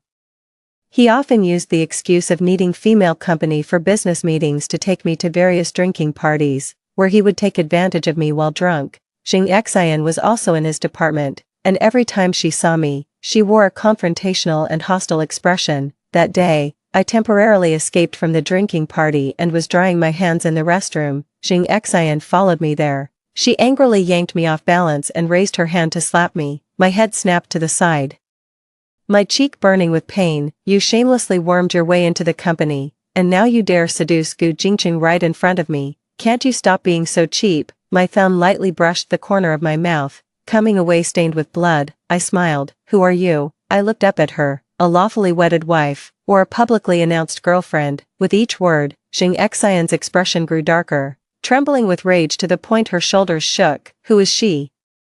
Just Gu Jingqing's shameful mistress. In my past life, I was as pitiful as her, but soon, she reverted to her usual acrimonious self. She approached me with a mischievous smile. I just saw your taxi driver boyfriend in the hotel lobby. Guess what he'd think if he saw his precious girlfriend dining with another man. Is Qizhou here? Shouldn't he be driving through the city streets right now? In the glittering golden corridor of the hotel. Gu Jingqing and his group were blocking the private room entrance, their faces full of flattery as they conversed with an Asian billionaire who frequently appeared in financial news, and behind the billionaire stood Qizhou, impeccably dressed in a suit. My head was spinning. Xing Xian affectionately linked arms with me as we walked over. She cooed in a sweet voice, Uncle Zhou. Uncle Zhou is the honorific title for that Asian tycoon. As soon as Qizhou looked up, he saw me and waved his hand toward me. Chen Yan, come here. I walked over slowly, and he took off his suit jacket to drape it over my shoulders. Aren't you cold wearing so little? I shook my head, half carried in his embrace. Xing Xian, fearing the world was too peaceful, seized the chance to stir up trouble. She's dressed so lightly because she's accompanying our President Gu for dinner, right, President Gu? She batted her false eyelashes and winked at Gu Jingqing. It seemed only then that Gu Jingqing noticed Qizhou standing behind the wealthiest man. His gaze wandered before he asked the tycoon in confusion, who is this gentleman to you? The billionaire kindly averted his gaze from me and introduced Qizhou, my driver. Upon hearing this answer, Gu Jingqing immediately breathed a sigh of relief. In a place unseen by others, I poked Qizhou's arm. When did you become the richest man's driver? Why didn't you tell me? Qizhou lowered his head and gently touched the tip of my nose. It happened today. I was just planning to tell you tonight when we got back. I see. In my past life, Qizhou remained a driver until his death, so I never doubted his identity. Xiaoqi, since your girlfriend is here, I won't be the third wheel. I'll drive back myself tonight. The richest man said cheerfully to Qizhou, after the crowd dispersed. Qizhou released me, the smile fading from his face. He was angry. 10. He led me to the car and silently fastened my seatbelt. As he was about to pull away, I leaned forward and wrapped my arms around his neck. I won't hide it from you. I did have dinner with him tonight, but there's a reason why I reluctantly accompanied him to that drinking gathering. As a woman, Lu Feng is also a shrewd businessperson. The company's shareholders and executives are almost all men who resent a woman giving them orders from above. Moreover, with Gu Jingqing deliberately courting their favor, Lu Feng might lose her high position in the next vote. I helped her get close to Gu Jingqing, figuring out who he was closely associated with and how much leverage he had to bring down Lu Feng. In return, she promised me a promotion and salary increase, provided I was capable. Qizhou has shown me immense kindness, and I want to work hard to earn money to give him a home. With my past life, I should have had the ability of foresight, yet I've discovered that since rebirth, many trivial details from my past life have faded from my memory like melting snow. Perhaps this is the price of awakening. After all, I've already changed so much. This world has its established rules, they shouldn't be disrupted just because of me. Can you understand me? After saying a long paragraph, I leaned over and kissed Qizhou on the cheek. Don't be angry anymore, okay? The neon lights by the roadside, sliced by the half-lowered car window, fell on Qizhou's face, gradually softening his sharp eyebrows and eyes. Qizhou's gaze lingered on my lips, his warm fingertips gently brushing over them. Who said I was getting angry over some insignificant person? Is he even worthy? Huh, my eyes widened in surprise. What's that? Qizhou gave me a cold glare. Looking rather ill-tempered, suddenly, a kiss landed near my lips. He gently pecked at the wound at the corner of my mouth, his touch light as a feather. I just think that even if you saw me after being bullied by others, you still wouldn't ask me to help you get revenge. So that's what he's angry about. I looked up, glimpsed the scar on my lips in the rearview mirror, and laughed. It's just a tiny wound. Any later and it would have healed and disappeared completely. Qizhou was amused by me, then spoke to me with great seriousness. I won't interfere with your work, but you must promise me your safety. I opened my bag and, under the dim light, showed Qizhou my secret weapons, pepper spray plus a folding fruit knife. Before every drinking party, I take a cephalosporin pill. No one dares to pressure me into drinking, and even if Gu Jingqing tries to harass me, I have these as protection. Hurting him would at most count as self-defense. Qizhou lowered his eyelids for a glance, then tightly pulled me into his embrace, murmuring indistinctly, "Now, I believe it. Believe what? Qi Zhou fell silent, his scorching breath spraying against the nape of my neck, a tingling numbness. His chin rested on my shoulder for so long that I thought he had fallen asleep. I had pondered deeply. It seemed this script was missing two people, the male lead and the female lead. Later, I came to understand that when you are conscious and follow your heart, you are the protagonist of your own life, not dependent on anyone, not someone's background, nor anyone's tool. Everything depends on human effort. So, Qi Zhou, we will be happy together, right? 11. Later, the proposal I worked on for a week brought the company millions in profit. Not only did I break free from Gu Jingqing's control, but I was also promoted to be the team leader of Project Group 1. While the leader of Project Group 2 is Jing Xian. As a result, I found myself on the opposite side of her, competing for the marketing and promotion of the product chain in the Shitsong mega project. If we achieve substantial benefits from this, the company will secure a higher position in the Fortune Global 500 rankings. Moreover, the outcome of this project is directly tied to next month's leadership reshuffle. In other words, next month will decide whether Lu Feng continues as CEO or Gu Jingqing takes over. Lu Feng told me that for this project, she and Gu Jingqing were fully involved in the follow-up. I represent him, while Jing Xian represents Gu Jingqing. My success means Lu Feng's success. Lu Feng and I gathered with our team, discussing all night how to persuade Shitsong to hand the project over to us. Shitsong came from Jingshi, with considerable scale, and the boss was an old man. We treated him to several meals, presented our proposal, and promised to promote his products worldwide, generating significant economic benefits, but the old man repeatedly evaded giving a clear answer, playing both sides between our two project teams. I don't understand what he's hesitating about. Later, I started with his wife, accompanying the wealthy lady shopping, carrying her bags and packages. After a tiring day, she finally agreed to give it a try for me, but the next day, when I arrived at the company, I was informed that Shitsong had signed the contract with Project Team 2. After winning a game against me, Jing Xian was glowing with joy. She said, once Gu Jingqing becomes the boss of Tingyao, I'll be the boss's wife, and then you can get lost wherever you please. Boss's wife, didn't see that coming, did you? Jing Xian glanced at me disdainfully, extending her garishly painted fingers, with a pigeon egg-sized super diamond ring adorning her ring finger. Jingqing, he proposed to me. Jing Xian was so delighted she nearly split her lips, grinning from ear to ear. My head was throbbing, so I went to the pantry to pour myself a glass of water. Just as I was about to drink, the door behind me was deliberately closed, and a hand reeking of foul sweat covered my mouth and nose. My heart skipped a beat, and I quickly turned around. I saw Gu Jingqing standing very close to me, sniffing the scent on me. Chen Yan, I really like you, don't you know? If you come with me, I might consider letting you stay at the company. I suppressed the nausea churning in my stomach and stared at him warily. Aren't you supposed to marry Jing Xian? That was just to coax her. How else would she willingly work for me? What did she do for you? My intuition tells me it's related to Shitsong. Then you don't need to know. After saying that, Gu Jingqing reached out to touch me. I picked up the water glass and splashed it directly on his disgusting face. Ugly toad, stay away from me. As I was leaving, Gu Jingqing said through gritted teeth, Chen Yan, you'll regret this. I never regret. Hard work won't betray me. Even if I leave Tingyao, I can still make a living outside, even if it's just a monthly salary of 3,000, because, even if it costs me my life, I will never let Qi Zhou down. 12. I went to Lu Feng's office, thinking she would at least show some sign of frustration, but she didn't.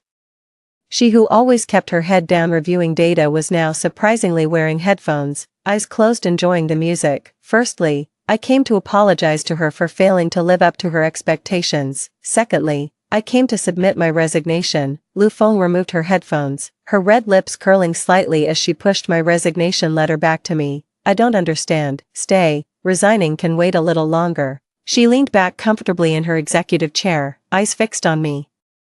Let's stay together to watch a good show. You'll understand afterwards. In the following days, Gu Jingqing was brimming with complacency, even throwing a celebratory party at the company. Employees who sided with Lu Feng were constantly disturbed. Every day after work, Gu Jingqing would arrogantly sit directly in Lu Feng's boss chair to handle business. Lu Feng didn't get angry either, just strolled around the company with his hands behind his back, watering the plants and playing with stray cats downstairs. Gu Jingqing even mocked her for going crazy. Before things were even finalized, Jing Xian had already announced it in her social circles and friend groups. She claimed she was about to marry into wealth, living in luxury, leaving the rat race behind, and even flaunted the diamond ring. In the comments section, Lu Yuping was the first to congratulate her. Not forgetting to take a jab at me, you're born with a silver spoon.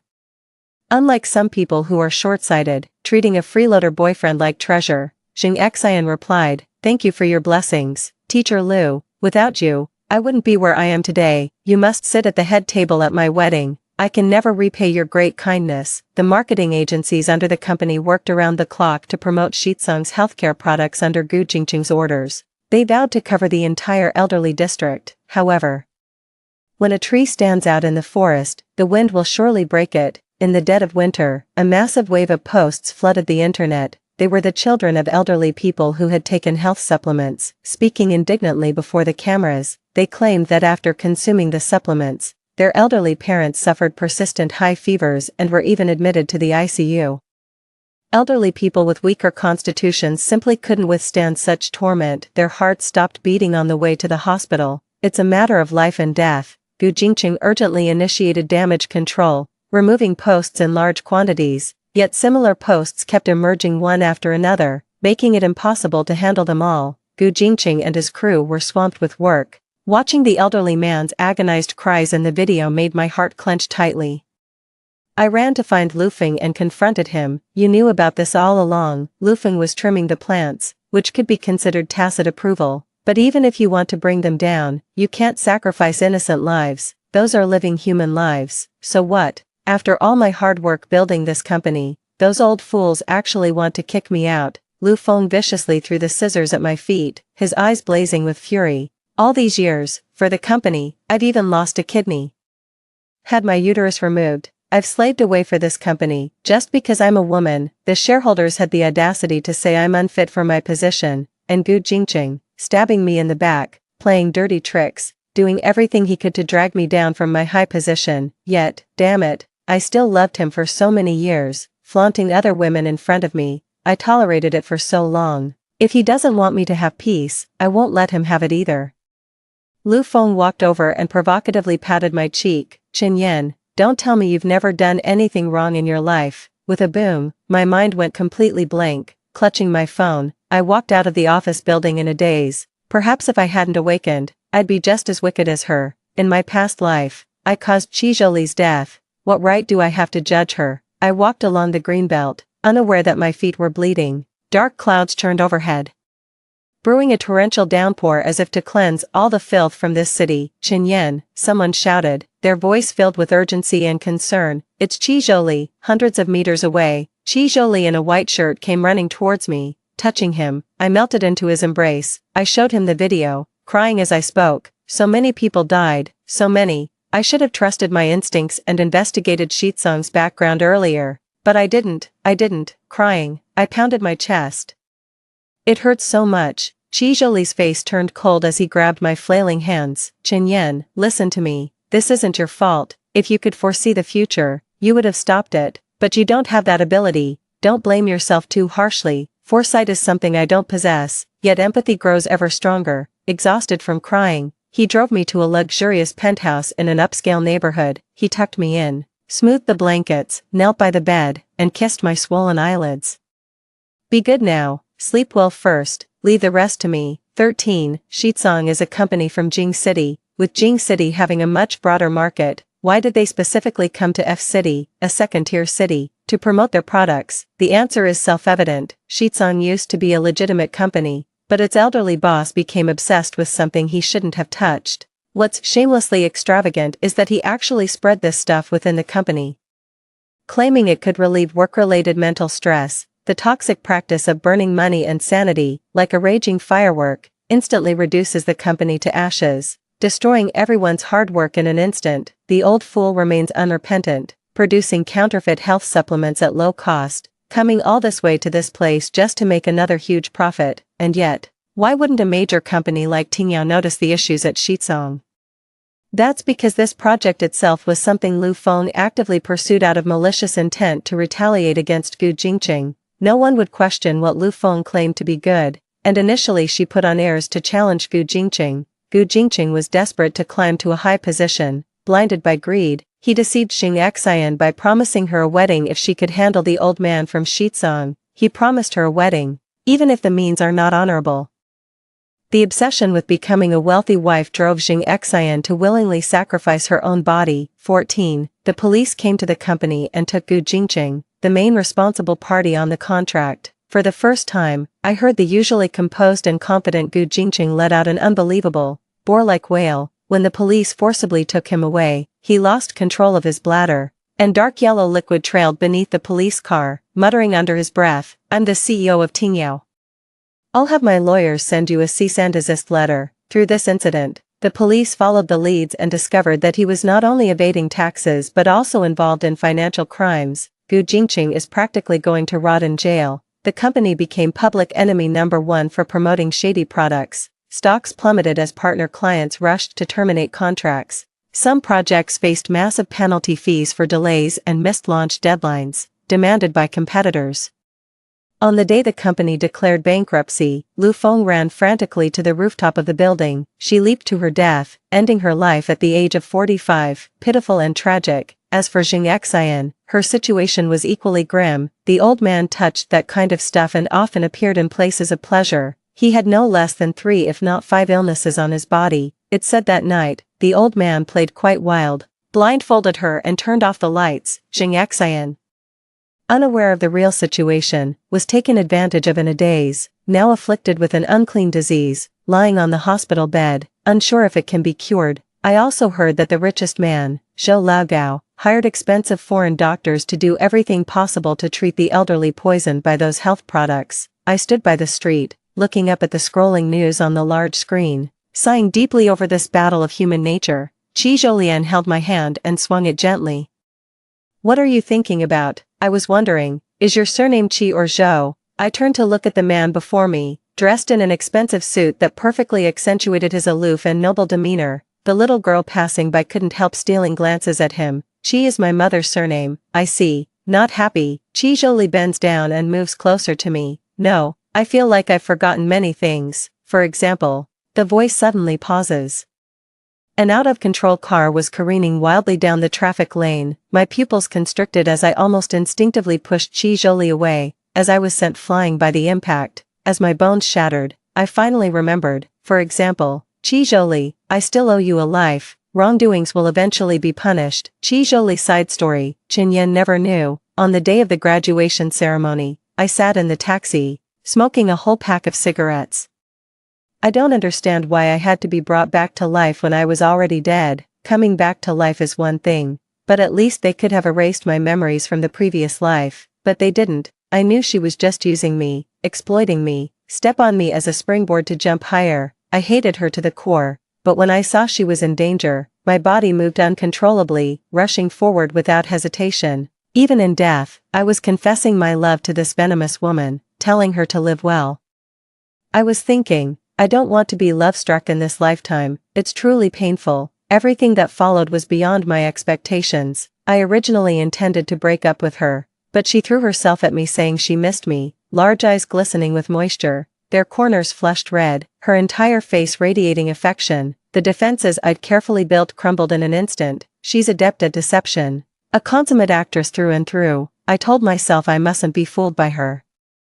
I spoke to her with cold words. She fell while running, and I restrained myself from feeling sorry for her. She squatted by the roadside vomiting, yet I just stood aside like a stranger, pretending to be indifferent. But she said she loved me, promised never to leave me, and held me in her arms, soothing me with tender words. She smelled so nice, and her words made me cry. I'm hopeless, I'm addicted to her kindness. I think I'll trust her one more time. Later, I noticed she changed dramatically.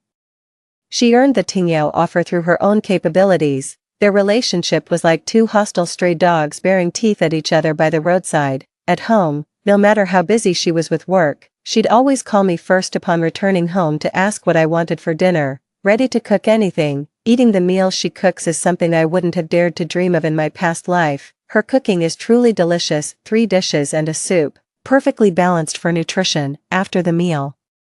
She even proactively takes on washing the dishes. Besides that, actively asks if I'm tired from work. playfully leans into my arms with a cheeky smile, poking at my chest. Don't work so hard, let me take care of you instead, okay? She seemed like a completely different person, yet still clung to something like a bear when sleeping at night, letting out soft, silly breathing sounds that convinced me she was indeed Chen. A thought occurred to her. Does she also know that I've been reborn? But why hasn't she been honest with me about it? Is she afraid of scaring me, just like I am, or is she worried about being mistaken for mentally ill? I decided to keep observing, until that day, when I followed my dad to a business meeting and happened to meet her. When I said I was my dad's driver, she believed it, because in my previous life, I was an orphan with only a middle school education, and drove a taxi until the day I died. Perhaps the heavens favor me.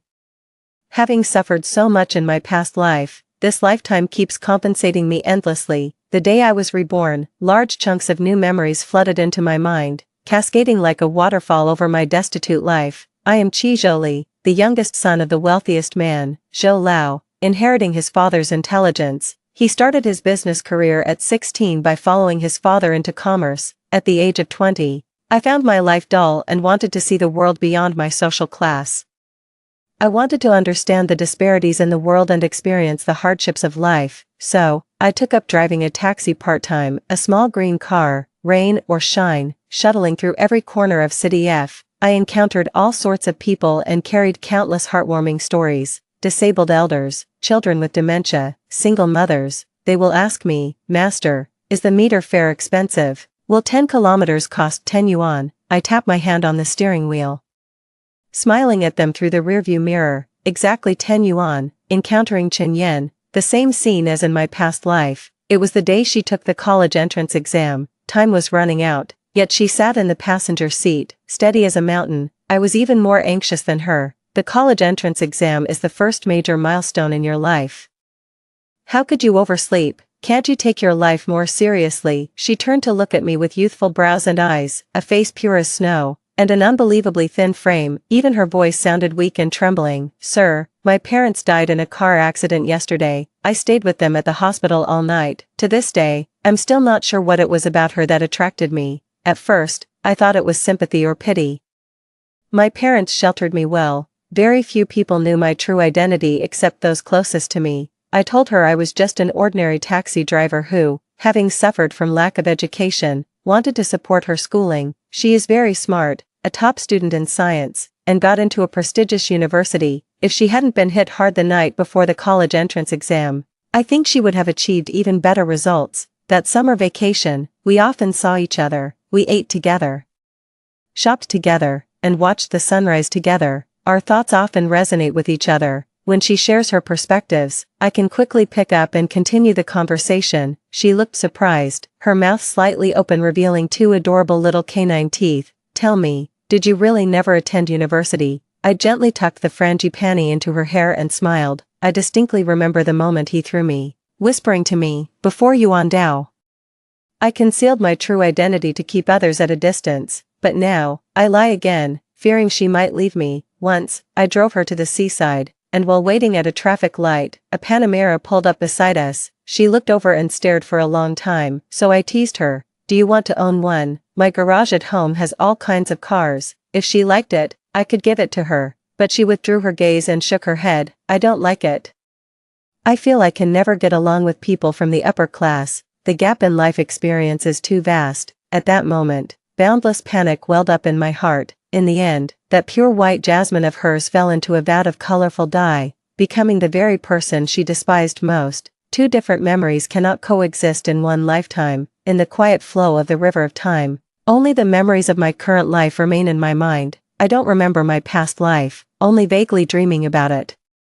Chen broke up with me, and then I died an unnatural death because of her. I thought it was just a dream. When reality and dreams became intertwined and reversed, she pushed me away and died for me. I woke up with a start. So it turns out, we've been together for 2 lifetimes. Then may I dare to hope that we could have a 3rd lifetime together, without so many grievances, just an ordinary loving couple, chattering about daily necessities, reminding each other of life's basics. May we both be healthy and free from illness or calamity in our next life. Story 2. After the 9th failed attempt at in vitro fertilization, even the doctor advised me to give up. While I was hesitating whether to make one last effort, I accidentally overheard a conversation between my husband, Shin-Mo, and his childhood friend, Shin-Mo. Zhou Ying's uterus has reached its limit. Do you still not want her to give birth to your child this time? She doesn't deserve it.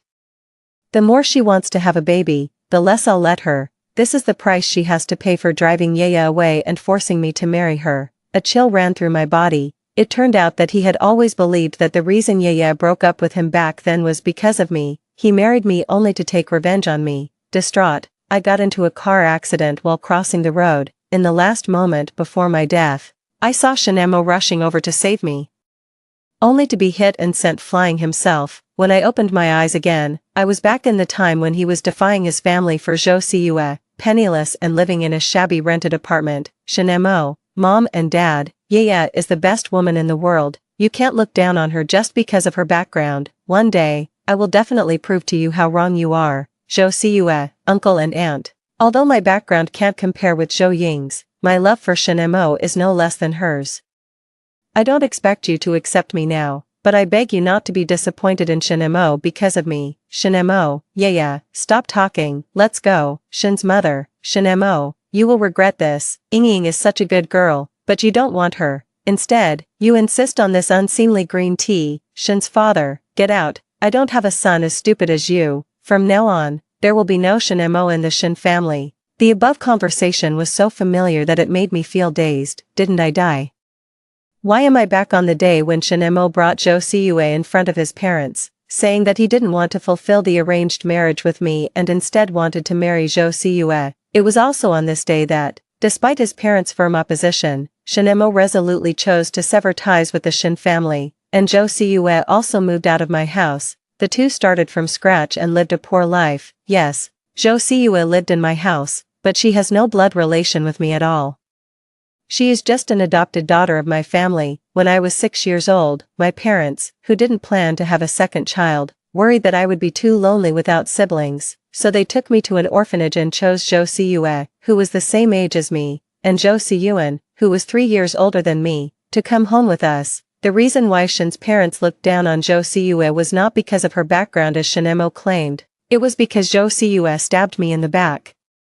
Knowing that Shin-Mo and I had a marriage contract and that I liked him, she still got together with him. What Shin's parents despised was Zhou Siyue's character. Shin's father's scolding of Shin-Mo as stupid was actually too mild. Before this incident happened, not only the two sets of parents but also I didn't know that Shin-Mo and Zhou Siyue had already been together. Now, in order to be together, they are willing to break with their families. On one side is Shin-Mo, who was supposed to stand by my side and be my life partner. On the other side is Zhou Siyue, a sister whom I trusted with all my heart, closer than a blood-related sister. On this day in my previous life, I was betrayed twice, and it felt like the sky had fallen. I resented them. Since they were in love, why didn't they just tell me? Why did they have to embarrass me on the day when the two sets of parents were officially finalizing the marriage? Even though I liked Shin-Mo, I wasn't the type to cling to someone. I still knew how to fulfill others. But when I saw how hard they were struggling without the aureole of the Zhou and Shin families, I couldn't help but feel pity. Needless to say, my parents were furious. After raising such an ungrateful person as Zhou Siyue, they immediately removed her from our household register, announced to the public that she was no longer the adopted daughter of the Zhou family, and took back everything they had given her. Shin's parents, on the other hand, mainly wanted to force Shin-Mo to yield to reality. They also spread the word to all business partners in the industry to put Shin-Mo on the blacklist. Even all of Shin-Mo's friends and classmates received warnings not to help him privately. Under such all-around suppression, as long as Shin-Mo and Zhou Siyue stayed in the country, they would definitely not be able to find a proper job. They could only rely on part-time jobs, doing manual labor every day to earn a meager few dozen or 100 yuan to barely make ends meet. In less than a month, the two of them went from being bright and beautiful to being thin, haggard, and listless. During this period, Zhou Siyue contacted me privately several times. She cried and begged for my forgiveness, repeatedly saying that she was willing to step back and fulfill me and Shin-Mo. She only begged me to ask both sets of parents to stop suppressing Shin-Mo, and she was willing to do anything. She sent me many photos of Shin-Mo, who could only carry cement at a construction site because he couldn't find a job. She said that Shin-Mo was capable of starting his own company, and if it weren't for me, Shin-Mo wouldn't have to suffer like this. She said that if being with me was the only way for Shin-mo to showcase his talents, she could make everything go back to the beginning. In short, she just wanted me to step in, persuade the two families to stop suppressing them, and accept them. Logically, I knew that they deserved to suffer, but emotionally, I couldn't harden my heart in the face of Jo Siu's repeated pleas. In the end, I secretly had someone pretend to be an investor to fund Shin-mo's startup. I thought that it was only a matter of time before they achieved their goal and won the recognition of Shin's parents. However, half a year later, when I accepted my parents' arrangement and agreed to marry Jo Siun, who would move into the Zhou family, Jo Siu sent me a text message saying that she was sorry for me and asking me to accept Shin-mo again, and then she disappeared. The last information I could find was that a sum of money had been deposited into her account, and she had boarded a flight abroad. After Jo Siu left, Shin-mo seemed to have changed completely. He lost his previous recklessness and impulsiveness and became calm and patient. He took the initiative to return to the Shin family and apologized to his parents. He also told me that his relationship with Jo Siu before wasn't love, he was just rebelling against his parents' control, but during his time outside, he realized his feelings for me and began to pursue me persistently and proposed to me, under his passionate pursuit and the help of Shin's parents. I naively thought that what he said was true, so, although my parents were dissatisfied with Shin-mo and opposed our marriage, because I liked him, they finally gave their consent. After marriage, Shin-mo fulfilled all the promises he made before marriage. He treated me wholeheartedly and gave me a great sense of security. He took care of everything related to me perfectly, and we never quarreled. He would create surprises for me on all major and minor festivals. He made me firmly believe that I was the woman he loved deeply and cherished. Everything in our married life was perfect, except that I still hadn't been able to get pregnant. Shin-mo and I went to the hospital for an examination. He was in good health, while I had polycystic ovaries, making it difficult to conceive naturally. In order to give birth to an heir for the two families, I started taking medicine to regulate my body. When I still couldn't get pregnant after taking medicine, I had to choose in vitro fertilization. The first IVF attempt was successful. When I got pregnant with my first baby, I was overjoyed and personally decorated the nursery, buying a lot of baby items. I also learned to sew clothes myself, hoping that my baby could wear clothes made by me after birth. I was eagerly looking forward to the baby's birth, but not long after my pregnancy became noticeable, the doctor told me that the baby had stopped developing. I couldn't accept the loss of my first baby and was so heartbroken that I cried for a week. It was only under Shin-mo's careful care and gentle comfort that I gradually recovered from my grief. Shin-mo repeatedly comforted me that as long as we tried hard, the lost baby would come back. Therefore, as soon as my body recovered, I arranged for a second IVF attempt. Just like the first time, I got pregnant smoothly, but also like the first time, the baby stopped developing not long after. After that, every time I got pregnant smoothly, but for various reasons, the baby stopped developing. No matter how much effort I made, no matter how carefully I stayed in bed from the moment I got pregnant to try to keep the baby, God still wouldn't fulfill my wish to have a child. Unexpectedly, it wasn't that God didn't want to fulfill my wish, it was clearly that Shin-mo didn't want me to give birth. The person I thought loved me the most actually hated me to the core. I couldn't imagine that every time I was working hard to get pregnant and keep the baby, did he watch coldly from behind and laugh at my stupidity and poor judgment. If I hadn't accidentally overheard his conversation with his childhood friend, I would have continued to be kept in the dark, but I couldn't figure out that since he hated me so much, why did he risk his life to save me when I had a car accident? Since I couldn't figure it out, I simply stopped thinking about it. Anyway, now that I've seen Shin-mo's true face, in this second chance at life, I won't make the same mistakes again. I left the Shin family with my parents and returned to the Zhou family. As soon as I entered the door, I saw Zhou Siyuan standing at the door waiting for us. Seeing him, my mother thought of Zhou Siyuan's betrayal and took out her anger on him. After raising you two for so many years, I end up with two ungrateful wretches. Zhou Siyuan is no good, and you're no better. You leave too. I don't want to see you in the Zhou family. I stared blankly at Zhou Siyuan, feeling as if I had traveled through time. Although he was the target of my mother's anger, his deep eyes were calm, and his face showed the familiar calmness and self-control. He was completely different from the furious appearance I saw the last time in my previous life. That time, after the third failed pregnancy, I became obsessed. Before my body had fully recovered, I insisted on having a fourth IVF attempt. When he heard the news and rushed to the Shin family, he was extremely angry. He blamed Shin-mo for not taking good care of me and even hit Shin-mo. That was the first time I saw Jo Si-yuan lose control of his emotions and get angry. At that time, he warned Shin-mo that if he still couldn't take good care of me, as my brother, he wouldn't let him off. Afterwards, when my parents learned about this, instead of blaming Jo Si-yuan, they sided with him and criticized Shin-mo. At that time, because of the pregnancy issue, my thoughts became very extreme. I desperately wanted to get pregnant and welcome the baby's birth. Anyone who tried to stop me was regarded as my enemy. I couldn't see the pain and concern in their eyes and only believed that their opposition was to go against me. I unilaterally regarded Jo Si-yuan as an enemy. Even my parents, I began to avoid seeing them. Later, after being recognized by my parents, Jo Si-yuan became the heir of the Zhou group. Even though he had the upper hand in business, he still repeatedly gave in to Shin-mo, just hoping that Shin-mo would treat me better. Even though he did so much, I still didn't want to see him. Thinking of these things, I felt deeply guilty towards Jo Si-yuan, the adopted brother I had always ignored, and towards my parents. Seeing that my mother was still angry and wanted to continue taking out her anger on Jo Si-yuan, I quickly interrupted. Mom, brother is different from Jo Si-yuan, don't drive him away. As soon as I said this, my parents and Jo Si-yuan all showed expressions of disbelief. I suddenly felt a little embarrassed. No wonder they were so surprised. In the past, I liked to hang out with Jo Si-yuan and always ignored the dull and uninteresting Jo Si-yuan even more. I had never called Jo Si-yuan brother and always called him by his name. Under their intense gaze, I could only clumsily change the subject. Mom and Dad, I've decided that I want to join the company. This statement caused another shock. Since I was a child, thanks to my parents' concept of raising me in a well-off environment, I never worried about money. My parents often said that they would always support me, and I only needed to be happy and do what I liked.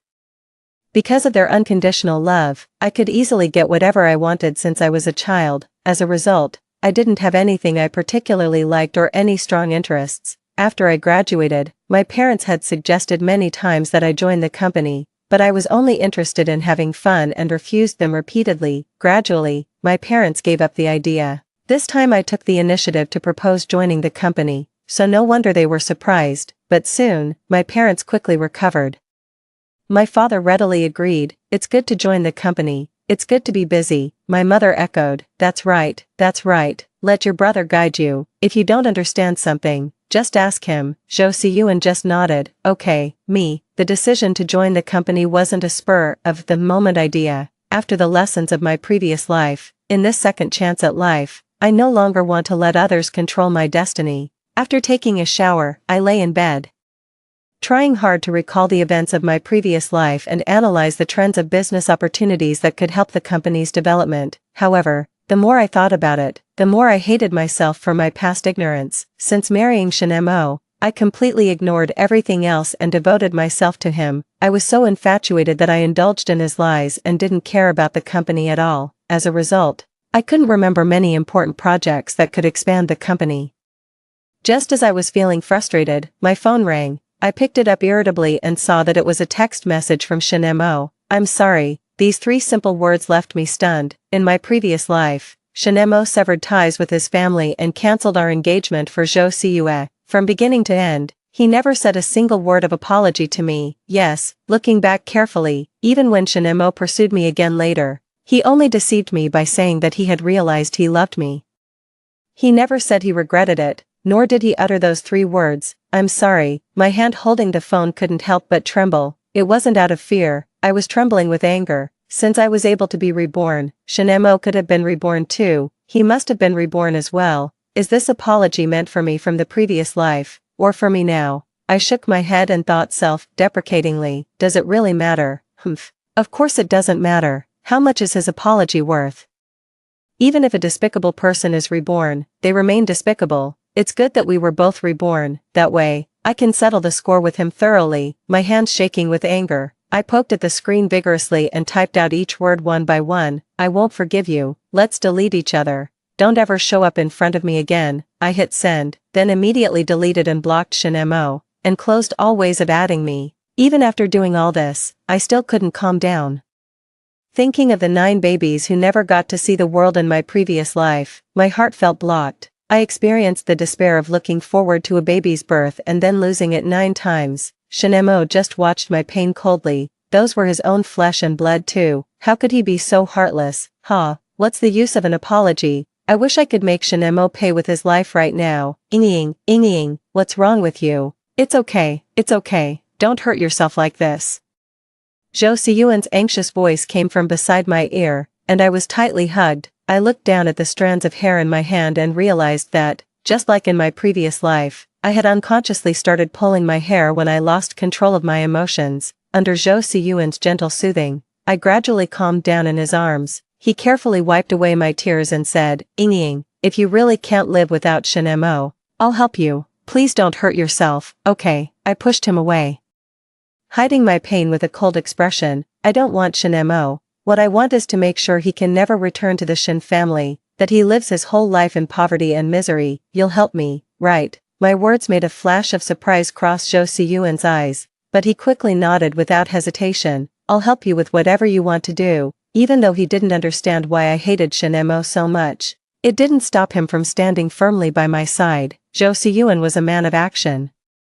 Before I even had a clue about how to make Shin-mo pay the price, in just one night, he came up with several plans for me to choose from. Taking the printed plans from his hand and looking at the dark circles under his eyes, I didn't need to guess to know that he had stayed up all night because of my words. My feelings were suddenly complicated. To be honest, I had never truly regarded Zhou Siyuan as my brother from the bottom of my heart. I only saw him as a tool my parents found to help me manage the family property. In name, he was an adopted son of our family, trained as an heir by my parents. He worked hard for the Zhou family in the company. On the surface, he seemed to have status and real power, but in fact, he didn't own any shares of the company, only having the right to manage it on behalf of the family. I couldn't understand how human nature could be so complex. Zhou Siyue and I used to be so close that we often shared the same bed and talked until dawn. We played together happily and shared our sorrows. She was a month younger than me, and I treated her like a real sister. She had everything I had. Whenever my parents bought me a gift, they would always get a pair, and she could get whatever she wanted just by asking. She had never been wronged in the Zhou family. So why did she betray me in the end and betrayed my parents' kindness in raising her? On the contrary, Zhou Siyuan, who had been ignored and treated coldly by me since he came to the Zhou family and was strictly treated and demanded by my parents, was completely loyal to the Zhou family, at least until my death in the previous life. Zhou Siyuan still stayed in the Zhou family without any second thoughts, helping me manage the company, taking care of my parents, and trying his best to repair the rift between me and my parents. Zhou Siyuan called out to me softly. I blinked, realizing that I had fallen into the memories of the previous life again. I quickly lowered my head to look at the plans Zhou Siyuan had made, trying to hide my unease. I knew that I had a psychological problem. I also knew clearly that seeing a psychologist wouldn't help. As long as the knot in my heart remained, I would never be able to get over it, so it was best to focus my energy on dealing with Shin-mo and resolve the issue quickly. Upon looking at the plans, I found that each one was more ruthless than the last. There was a plan to register a shell investment company, sign a gambling-like agreement with Shin-mo to invest in his startup, then plant business spies to obtain his supplier list, create a panic by faking a broken capital chain, bribe quality inspectors to issue defect reports so that his products couldn't be delivered smoothly, and make Shin-mo bear high debts when he lost the bet. There was a plan to sow discord between Shin-mo and Zhou Siyue, bribing a woman to have a relationship with Shin-mo and let Zhou Siyue find out. There was a plan to get Shin-mo addicted to gambling, destroying his will and ruining him from the root. The most ruthless one was to directly target the Shin group and bring it down from the source. Without his background, Shin-mo would naturally find it hard to rise again. After reading these, I had a new understanding of Zhou Siyuan. There were both open and covert methods, fair and underhanded strategies, but these methods would more or less soil our hands. It was clear that Zhou Siyuan had completely misunderstood my intentions. I didn't want Zhou Siyuan to get himself into trouble while dealing with Shin-mo. I shook my head. These methods won't work. Upon hearing this, as if afraid that I thought he was incompetent, Zhou Siyuan said eagerly and a bit dejectedly, then I'll think of new ones. He didn't even ask me what was wrong with them. If he were a hard-working contractor, then I would be the annoying client. I already had an idea and quickly refused. No need, I've thought of a way. Zhou Siyuan's face immediately fell. Seeing this, I quickly added, I'll join the company as your assistant. Can you teach me how to manage the company? Zhou Siyuan perked up immediately. Me, why hadn't I noticed before that Zhou Siyuan was so expressive? When I told Zhou Siyuan that I had thought of a way, I wasn't fooling him, I had really come up with a plan. In the previous life, Shinemo wasn't given up by his parents. He was able to return to the Shin family just by saying he regretted it and apologizing. Wasn't it because he was the only son of the Shin family? And his parents couldn't really abandon him and hand over the huge family business to an outsider. But if Shin's parents had a second child, the situation would be different. My mother once told me that, just in case, they had frozen their sperm and eggs when they were young, as long as we made Shin's parents extremely disappointed in Shinemo, they would be tempted to have a second child. As for how to make them disappointed in Shinemo, it was even easier to do. Didn't Shinemo love Zhou Siyue and think he couldn't live without her? In the previous life, no matter who gave Zhou Siyue a sum of money and helped her go abroad and disappear so that Shinemo couldn't find her, in this life, I would make sure they were inseparable. Lost in my thoughts, I had breakfast at home with Zhou Siyuan and was about to go to the company in his car. As soon as we went out, we saw Shinemo, who had been standing outside my villa for God knew how long. When I saw him, I stopped in my tracks, but Shinemo stepped forward eagerly. Just as he was about to get close to me, Zhou Siyuan stepped in front of me. What are you doing here? Blocked by Zhou Siyuan, Shinmo's face darkened, and he said impatiently, it's none of your business, this is between me and Yingying. After saying that, he looked at me and asked matter-of-factly, Yingying, why did you block me? I sneered, I didn't just block you, I also told you not to show up in front of me. What are you doing here? He didn't expect me to be so cold to him. His expression froze, and he became even more anxious. I have something to tell you. I know you're angry with me right now. I did hurt you, but I don't want our relationship to turn sour. Can you give me a chance to make it up to you? Did he even listen to what nonsense he was saying? How could a person be so shameless? He had the nerve to say it, and I felt embarrassed for him. Make it up, with what?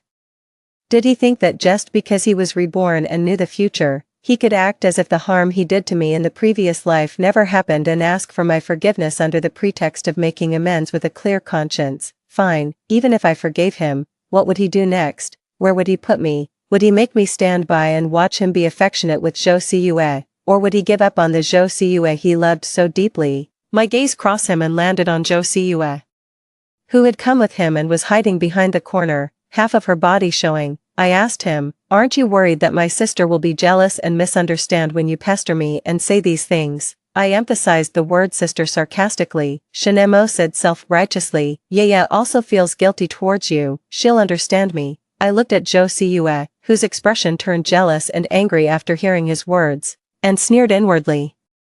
Then you two can spend the rest of your lives together, bound by your guilt towards me. As for your compensation, I don't need it. I'll say it again, I won't forgive you. After mocking Shinemo, I took the initiative to link my arm with Zhou Siyuan, who was still standing in front of Shinemo, vigilantly preventing him from getting close to me. Unlike my cold attitude towards Shinemo, I said gently to him, brother, let's go. Seeing my different treatment, Shinemo couldn't accept it.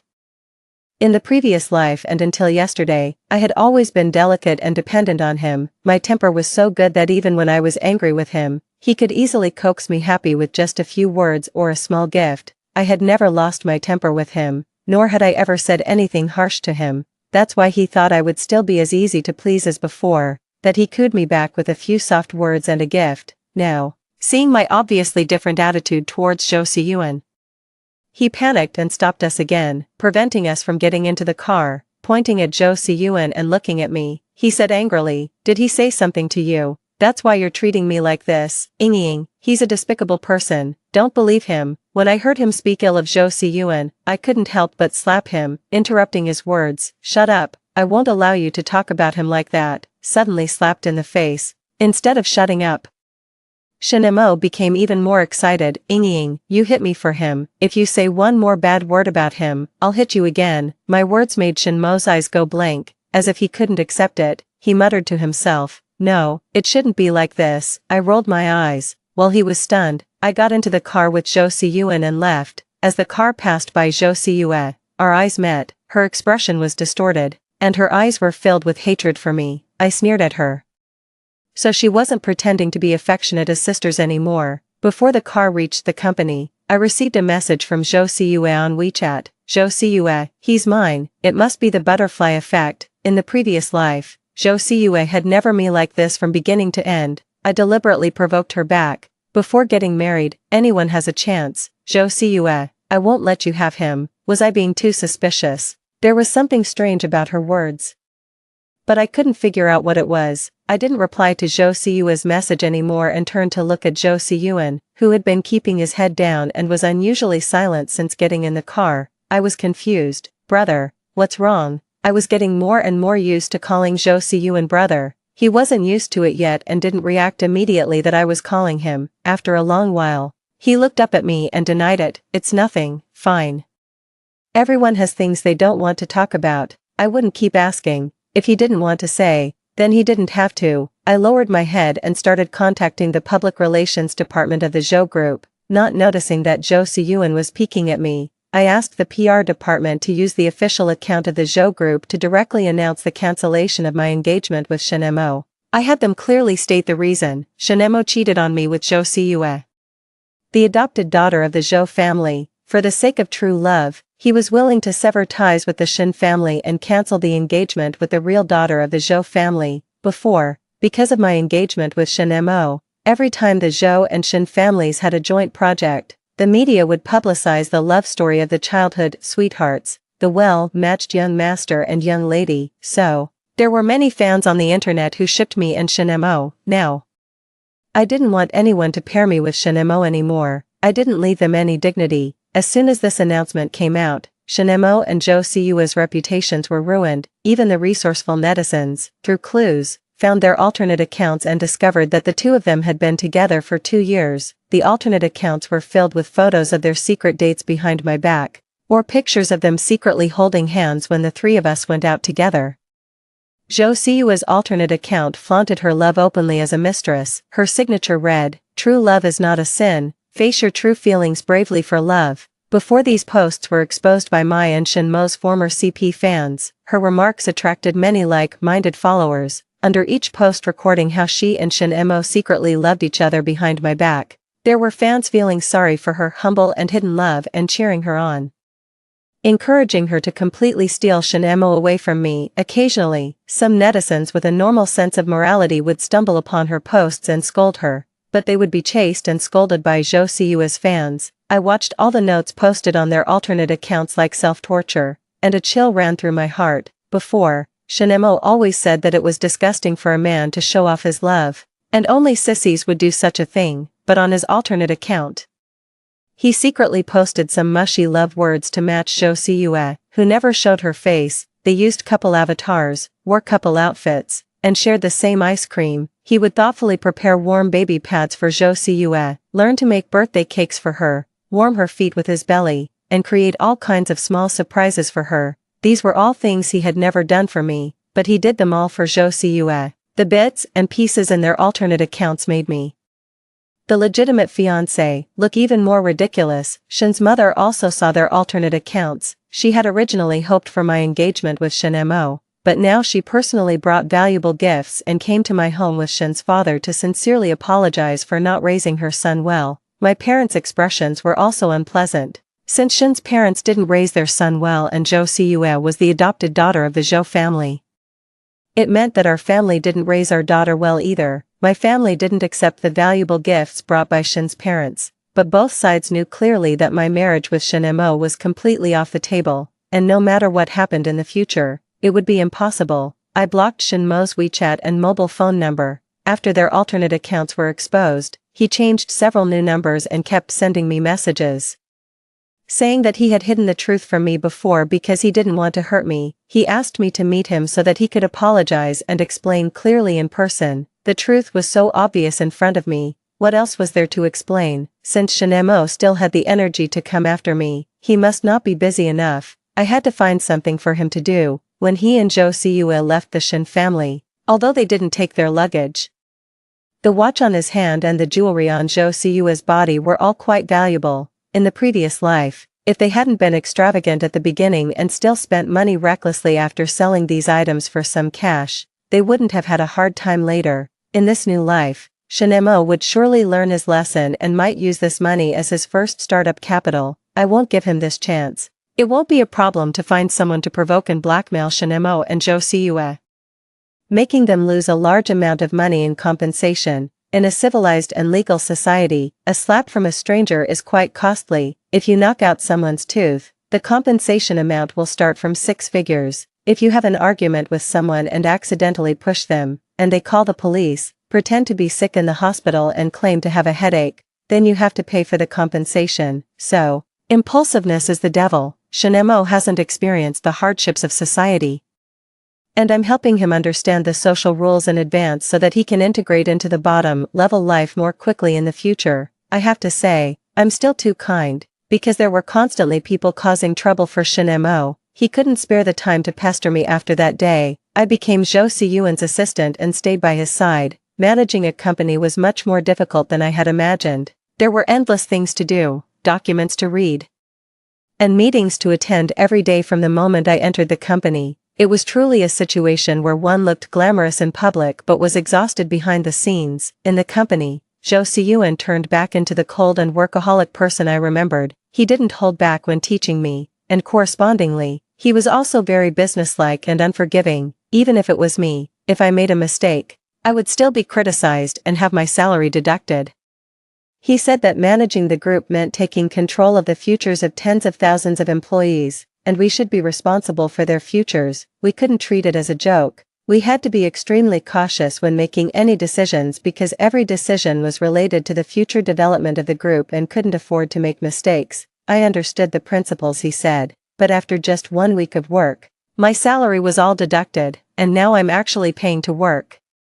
Zhou Siyuan could read documents at a glance, but when I looked at them, I felt dizzy and my dyslexia would immediately kick in. I couldn't help but doubt myself. Was I really as stupid as a pig? Work was really too difficult. It was so difficult that I was working overtime every day to deal with it, and I even forgot about Shinmo, until Shinmo blocked me in the underground parking lot of the company. It had only been 2 months since we last met, and he was no longer the high-spirited, noble, and neat person he used to be. He was wearing a wrinkled t-shirt with unremovable oil stains on it. His skin had darkened several shades, and the exhaustion in his eyes couldn't be hidden. He stopped me, but he didn't speak for a long time. Instead, he stared at me intently, looking as if he had a lot going on in his mind. When my patience was running out and I was about to call someone to drive him away, he stammered, "Ying, long time no see."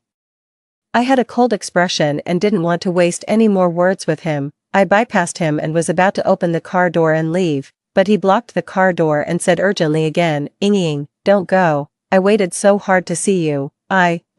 This time, he didn't dare to look me in the eye. His hesitant appearance was like he was waiting for me to kindly give him an excuse so that he could continue speaking.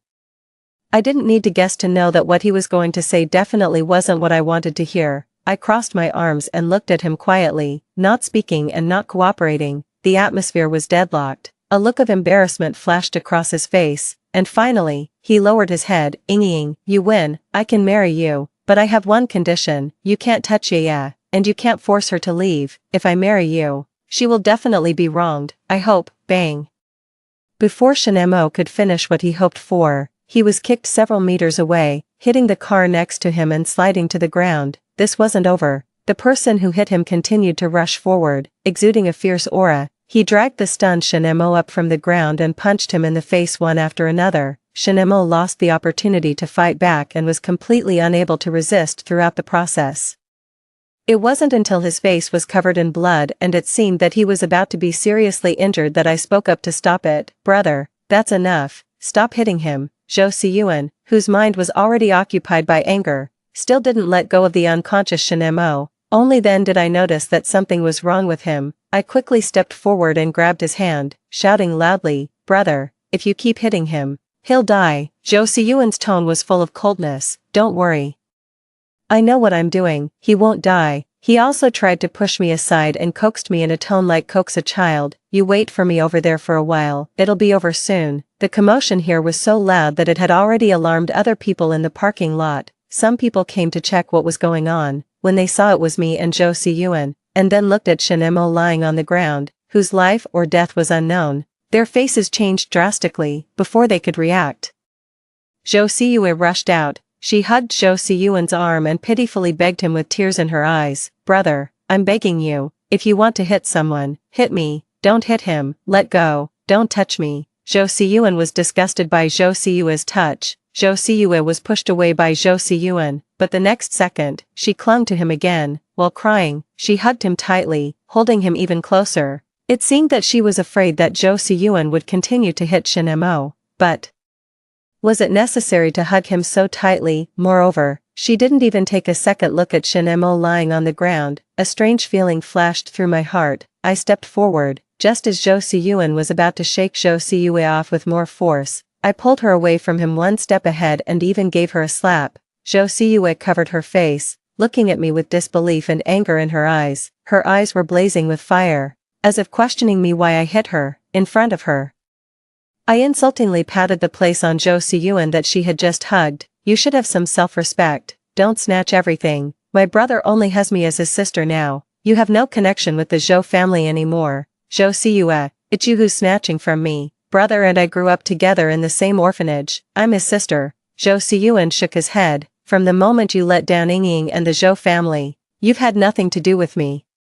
I'm a member of the Zhou family, but you're not. Zhou Siyue was greatly shocked. After all, I'm not as good as Zhou Ying in your heart. How can you be so heartless to me? We were the closest people to each other. But Zhou Siyuan ignored her outburst and continued to deal her a heavy blow. You were never as good as Yingying. What Zhou Siyuan said was fair, just, and objective, in terms of background, appearance, intelligence, and character. I believed that I was better than Zhou Siyue. Zhou Siyuan had better judgment than Shen Mo. However, Zhou Siyue didn't agree with this statement. She pointed at me furiously. You say I'm not as good as her. She's a useless person whose head is full of nothing but play, without her parents' support. In what way is she better than me? She's just a willful young lady who, relying on her parents' love, doesn't take anyone seriously. Do you really think that just because she calls you brother, she really treats you as a brother? Don't dream, she just wants to use you to make Shen Mo jealous. Zhou Siyue was talking more and more absurdly. Bullshit, brother, don't believe her. In my heart, I really treat you as my own brother. I have no intention of using you to make Shen Mo jealous. Who does Shen Mo think he is? In my heart, he's already a dead man. I almost swore to the heavens. Afraid that Zhou Siyuan wouldn't believe me. As a result, Zhou Siyuan's expression became more and more ominous. On the contrary, Zhou Siyue seemed to have heard something very funny and suddenly burst into wild laughter. Ha ha ha ha ha ha, own brother. She couldn't stop laughing. Me, are you crazy? Zhou Siyue, ha ha ha ha, I'm crazy. And your own brother is also crazy. Do you know what your own brother wants is? Zhou Siyuan. Zhou Siyue, shut up. Just when I thought Zhou Siyue would continue speaking despite Zhou Siyuan's stop, she closed her mouth and didn't say anything more. She just looked back and forth between me and Zhou Siyuan. That look was like she was watching a good show. I don't know who called the ambulance. The medical staff carried Shen Mo onto the ambulance. Before leaving with the ambulance, Zhou Siyue said to me meaningfully, the person you should hate is the one you regard as your own brother. Her inexplicable words made me instantly irritable. I think you're really seriously ill. The ambulance had already driven away. Still angry, I looked at Zhou Siyuan. What did she mean by that? Are you hiding something from me? Zhou Siyuan stiffened all over when I asked him. I lied to my parents, saying that I had work to do with Zhou Siyuan. As soon as I entered the door, without even eating, I forcefully pulled the silent Zhou Siyuan all the way to the study and closed the door. I was determined to get to the bottom of things and wouldn't give up until I found out the truth. Speak up, what have you been hiding from me? Zhou Siyuan's face was pale. Standing in front of me, he was a head taller than me, but he lowered his head and didn't dare to look at me. He remained silent for a long time, and no matter how you looked at it, it seemed like I was bullying him. I spoke again. If you don't tell me, I can also ask Zhou Siyue. As I said that, I took out my phone in front of him, found Zhou Siyue's chat window on WeChat, and was about to send her a video call. Zhou Siyuan reached out and took my phone away. Just as I was about to lose my temper, I heard him say, there's no need to ask her. I didn't mean to hide it from you. I just thought it wasn't necessary to say it before, but I don't want you to hear these things from someone else even more. After saying that, he took a deep breath, as if he had made a very difficult decision. This time, he didn't avoid my gaze and looked directly at me. Zhou Siyue is right. Both she and I are crazy. You treat me as your own brother, but I have feelings for you that I shouldn't have in my heart. Me, is that all? My calmness seemed unreasonable to Zhou Siyuan. He was shocked. Don't you think I'm disgusting? We don't have any blood relationship. I was very calm. Besides, if you want to blame someone, you should blame me for being too excellent.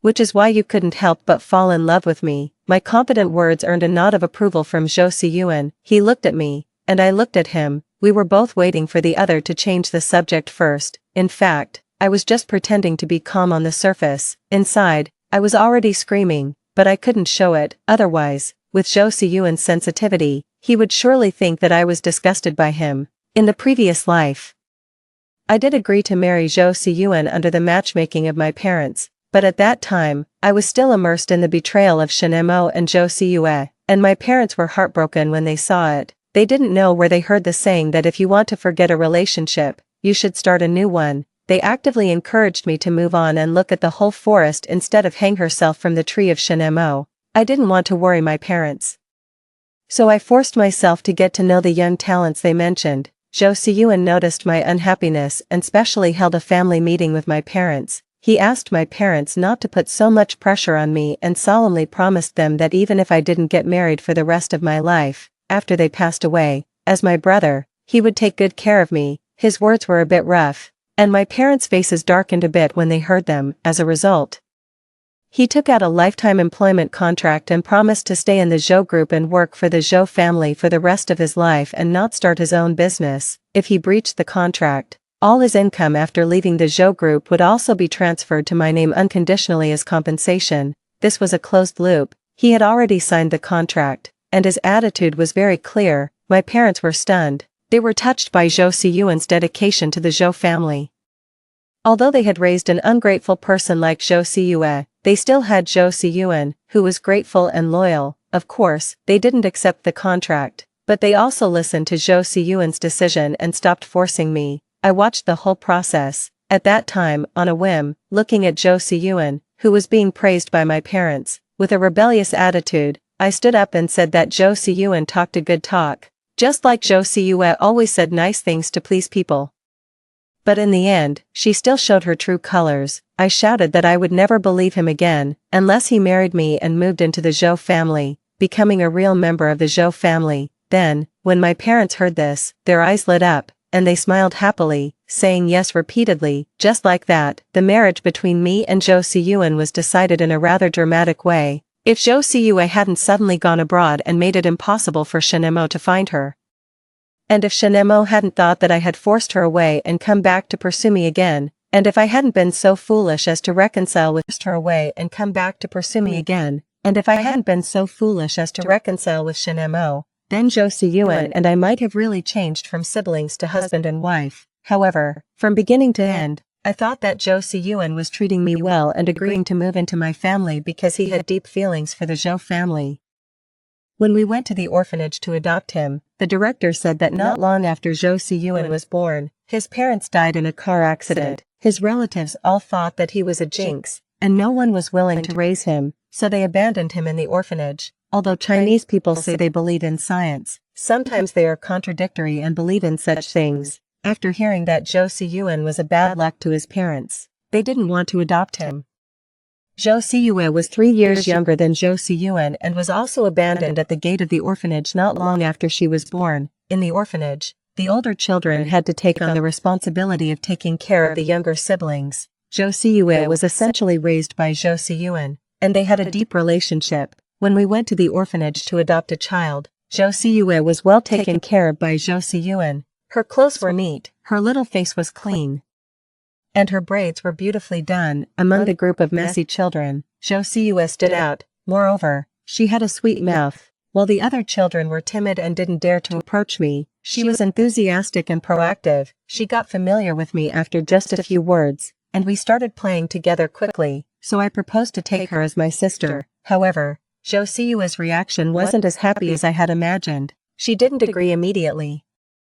Only after I pressed her did I find out that she didn't want to be separated from Zhou Siyuan. When my parents saw Zhou Siyuan, they thought he was good-looking. After asking, they found out that he also had excellent academic performance. At my request, Zhou Siyuan and Zhou Siyue were adopted together. Logically speaking, Jo Si-yoon and Jo Si-yue should have a deeper relationship than I do with either of them, huh? It was only then that I realized that what Jo Si-yoon had just said was that both he and Jo Si-yue were sick. Given that Jo Si-yoon regarded his feelings for me as sick, then what about Jo Si-yue? I voiced the doubt in my heart. Jo Si-yoon was silent for a long time before he finally opened his mouth with difficulty. 2 years ago, Si-yue confessed her feelings to me. So after all this, Jo Si-yue couldn't get Jo Si-yoon, and then she found out that Jo Si-yoon liked me. So she wanted me to taste the pain of a broken heart too. That's why she stole Shin-mo from me. It turned out that the source of all this was Jo Si-yoon, although it's true that what can be stolen isn't worth clinging to. After learning this melodramatic truth, I still took my anger out on Jo Si-yoon. Yes, I just wanted to take my anger out on him. After ignoring Jo Si-yoon for several days in a row, my parents finally dully noticed that the atmosphere between us was off. One night, my mother specifically came to my room and said that she hadn't slept with me for a long time, and she wanted to have a heart-to-heart talk with me all night. Her way of trying to get information out of me was really clumsy. After just a few words, she abruptly shifted the topic to Jo Si-yoon. Seeing how worried she was about me, I directly told her the reason for my Cold War with Jo Si-yoon. After hearing this, my mother was so angry that she opened a bottle of wine and said she wanted to scold Jo Si-yue while drinking. I knew that she had actually been hurt by Jo Si-yue too. Just as I regarded Jo Si-yue as my real sister, my mother also regarded Jo Si-yue as her real daughter. Although we can scold her, Mom still has to say something fair for Si-yoon. This isn't his fault. He can't control matters of the heart. Si-yue likes him. He likes you, and you liked Shin-mo. Stop, I don't like Shin-mo now.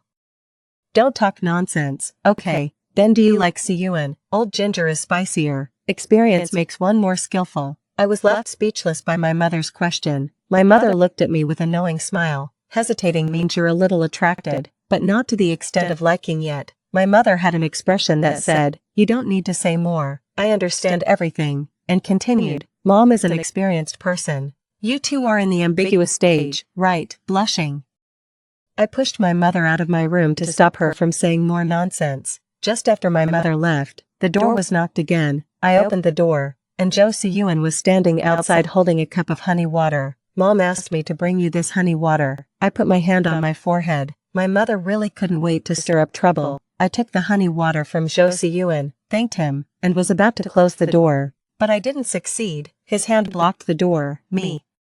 Do you have something else to say?" He nodded. "Yes, I want to say that if you don't want to see me, I can move out of here." I raised my eyebrows and deliberately asked, "What about the company? Won't you go there either?" His expression froze for a moment, and then he said, "It's okay. For work arrangements, I can work from home, and Secretary Chen can teach you the operations in the company." He really made arrangements. It seemed that if I didn't make things clear today, he really intended to make me feel at ease by not seeing him. I drank the honey water in one gulp, calmed down my emotions, and then said, "It's not that I don't want to see you. I'm thinking about how to deal with our relationship. Jo Si-yoon, there's no need to deal with it. We can just be like before. Nothing has changed." "Me, I didn't expect you to be the kind of person who runs away from problems. Or is your love really that unmentionable?" Jo Si-yoon became excited. "Of course not.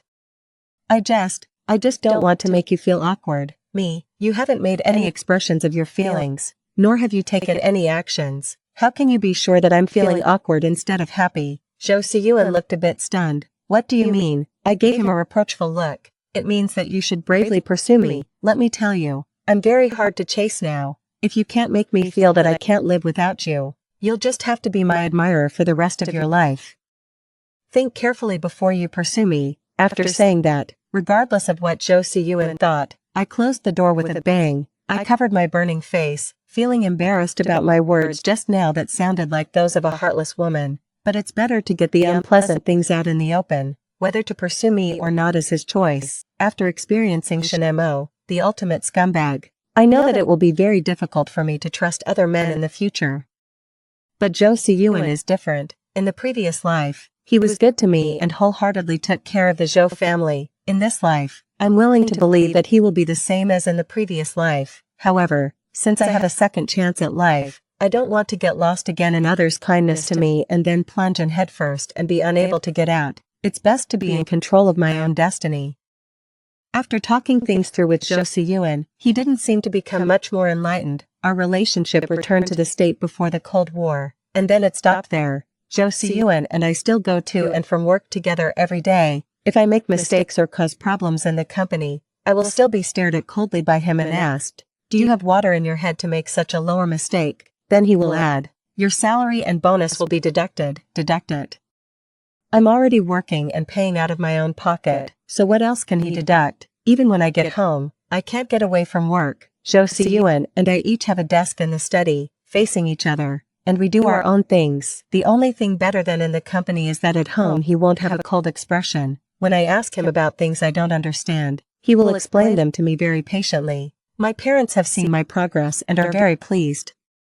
They finally have the sense of accomplishment of our daughter has grown up. In the past, their catchphrase to me was, "Don't always think about having fun, find something serious to do." Now their catchphrase to me is, "Don't always be busy with work, go out and have fun to balance work and rest." Well, this weekend, both Jo Si-yoon and I were driven out of the house by our parents and told to go out and have fun. The intention of matchmaking is just too obvious.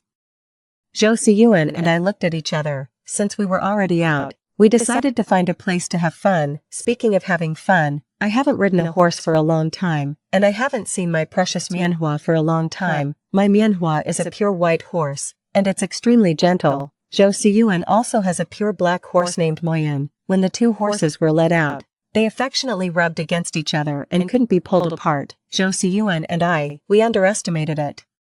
The pets got into a relationship before their owners, so Jo Si-yoon and I each led a horse and walked slowly. We met an acquaintance head-on. Strictly speaking, this is Shin Mo's friend named Gu Huai, who is also a rich second-generation young master. As soon as he saw me, he frowned and asked bluntly, "Are you really done with Shin Mo?" I gave him an unkind look. "What do you think?" Gu Huai scratched his head and softened his tone. "Oh, I didn't mean to blame you. Have you heard? Aunt Shin is pregnant. Since your engagement with Shin Mo is off, he might really be given up by Uncle Shin and Aunt Shin this time." I already knew this, but I pretended to be very surprised. I haven't been idle these past few months. Shin Mo was penniless. Instead of following the old path of the previous life and working as a laborer, he took a risk and borrowed from loan sharks. He thought that with his knowledge of the future, his investment and entrepreneurship would definitely succeed. His thinking was still stuck in the achievements he had made in his high position in the previous life. He didn't consider that when borrowing from loan sharks without any collateral, he could at most borrow a few 100,000 yuan, and the projects he wanted to engage in required hundreds of millions of yuan. When he went to talk about cooperation with just a few 100,000 yuan, people would only laugh at him for being unrealistic and send him away directly. I sent people to follow him. Whenever he was going to talk about a project, I would intercept it. I don't have the memory of those profitable projects from the previous life, so I simply followed behind Shin Mo and took advantage of the opportunities he missed. It was really successful every time. Shin Mo wasn't without the thought of seeking help from his rich second-generation friends, such as Gu Huai in front of us. But the rich second generation are under the control of the rich first generation. My parents had already spread the word that whoever cooperated with Shin Mo, the Zhou group would target them, and Shin Mo's parents didn't express any opinion on this statement from my parents, which meant they didn't want to interfere. Shin Mo's parents intended to test Shin Mo's ability. After all, it was very dangerous to hand over a large group to an impulsive person driven by love. If this person driven by love didn't have the ability to solve problems, it would be more practical to quickly train a new account, have a second child. Unfortunately, after being intercepted by me several times, Shin Mo, after several months, had nothing to show for it except for the mounting debts with compound interest. Otherwise, he wouldn't have come to me last time and said that ridiculous thing about being willing to marry me. He really deserved to be severely beaten by Jo Si-yoon. Did he think he was an emperor in the feudal era? He thought that marrying me was a favor he was bestowing on me. It's really laughable. It was after learning about this incident that Shin Mo's parents made up their minds to train a new account, have a second child. Gu Huai didn't get any useful information from me. On the contrary, I got a lot of the latest news about Shin Mo from him. Shin Mo was being chased by loan sharks to repay the money, and he couldn't pay it back. The people from the loan sharks saw that Jo Si-yoon was somewhat good-looking and wanted to take her to pay off the debt. Shin Mo fought with them and ended up having 2 of his legs broken. When talking about this, Gu Huai's tone was angry because Zhou Siyue, this woman, left Shen Mo in the hospital and ran away. The hospital had no choice but to contact Shen Mo's parents. After all, he was their biological son, and they couldn't just watch him die. They found the best orthopedic expert to treat Shen Mo's legs and also helped him pay off the loan from the loan sharks. Up to this point, if Shen Mo had acted pitifully and begged for mercy from his parents like he did in the previous life, he could still have returned to the Shen family, but for some reason, Shen Mo, upon learning that his mother was pregnant with a second child, actually threatened his mother to abort the second child by refusing to cooperate with the treatment. His mother, who had been a bit soft-hearted towards him, was so angry that she didn't care about his life or death anymore. Anyway, it wasn't her legs that were broken. Whether he wanted to be treated or not was up to him. His father was also extremely disappointed in him. Such a confused son wasn't worth keeping. Well, now Shen Mo couldn't return to the Shen family, and Zhou Siyue was nowhere to be found. I didn't want him to misunderstand that I had forced Zhou Siyue away again. So I spent some effort to find Zhou Siyue. Fortunately, in this life, no one gave her money and sent her abroad. She was still in the country, just in a different city, and she was doing quite well. It seemed that she didn't have much true love for Shen Mo either. She had hidden a lot of case dough. She was really good at making plans for herself. She had saved a lot of money during her years in the Zhou family. And my parents didn't take it back. When Shen Mo was in urgent need of money, she didn't take it out for him to use. I decided to be a good person to the end. I called a same-city delivery service and sent Zhou Siyue's whereabouts and bank statements to Shen Mo. Later, I heard that Shen Mo refused to leave Zhou Siyue's place and forced her to take out money for his entrepreneurship. Zhou Siyue had no choice but to give him money several times, but each time it was a complete loss. After several times, she couldn't afford to keep giving money to Shen Mo like this, and no matter what he said, she refused to take out any more money. After several failed attempts at entrepreneurship, Shen Mo's arrogance was turned into self-abasement. He drank alcohol at home all day long, and when he was drunk, he would beat the Zhou Siyue he claimed to love deeply. Zhou Siyue called the police, and when the police came, they said it was a marital conflict. They gave Shen Mo a lecture and considered it settled. Yes, the two of them got married. They got married the first time Shen Mo convinced Zhou Siyue to take out money for his entrepreneurship. The two of them really had a gambler's mentality. Zhou Siyue was gambling that Shen Mo could succeed in his entrepreneurship. The promises Shen Mo made to her were so attractive that only by becoming husband and wife could she have a share of the money Shen Mo would earn in the future. Shen Mo was gambling that he and Zhou Siyue would definitely be happy. Everyone said that he was blind and couldn't distinguish between good and bad. He wanted to prove to me that it was my loss to have missed him. Shen's father, get out. I don't have a son as stupid as you. From now on, there will be no Shen Mo in the Shen family. He once said that with just one word from me, he could immediately abandon Zhou Siyue and come back to marry me. I was so scared that I didn't dare to send any words of provocation, sarcasm, or blessing to him, for fear that he would misunderstand that I wanted him to change his mind and marry me. Later, until I was recognized by my parents and the board of directors and officially took over the Zhou group, I didn't hear any news about these two people. By then, Shen Mo's younger brother, Shen Zhao, was already 3 years old and old enough to go to kindergarten. Our Zhou and Shen family still had interactions. Shen Zhao didn't resemble Shen Mo. Shen Mo took after his father, while Shen Zhao resembled his mother more. He was extremely cute, and I took a liking to him at first sight. As a result, I often visited the Shen family. The rift between the two families caused by Shen Mo was gradually mended by little Shen Zhao. Today was the day Shen Zhao started kindergarten, and as his honorary sister, I came along to see him off. Zhou Siyue accompanied me. Seeing how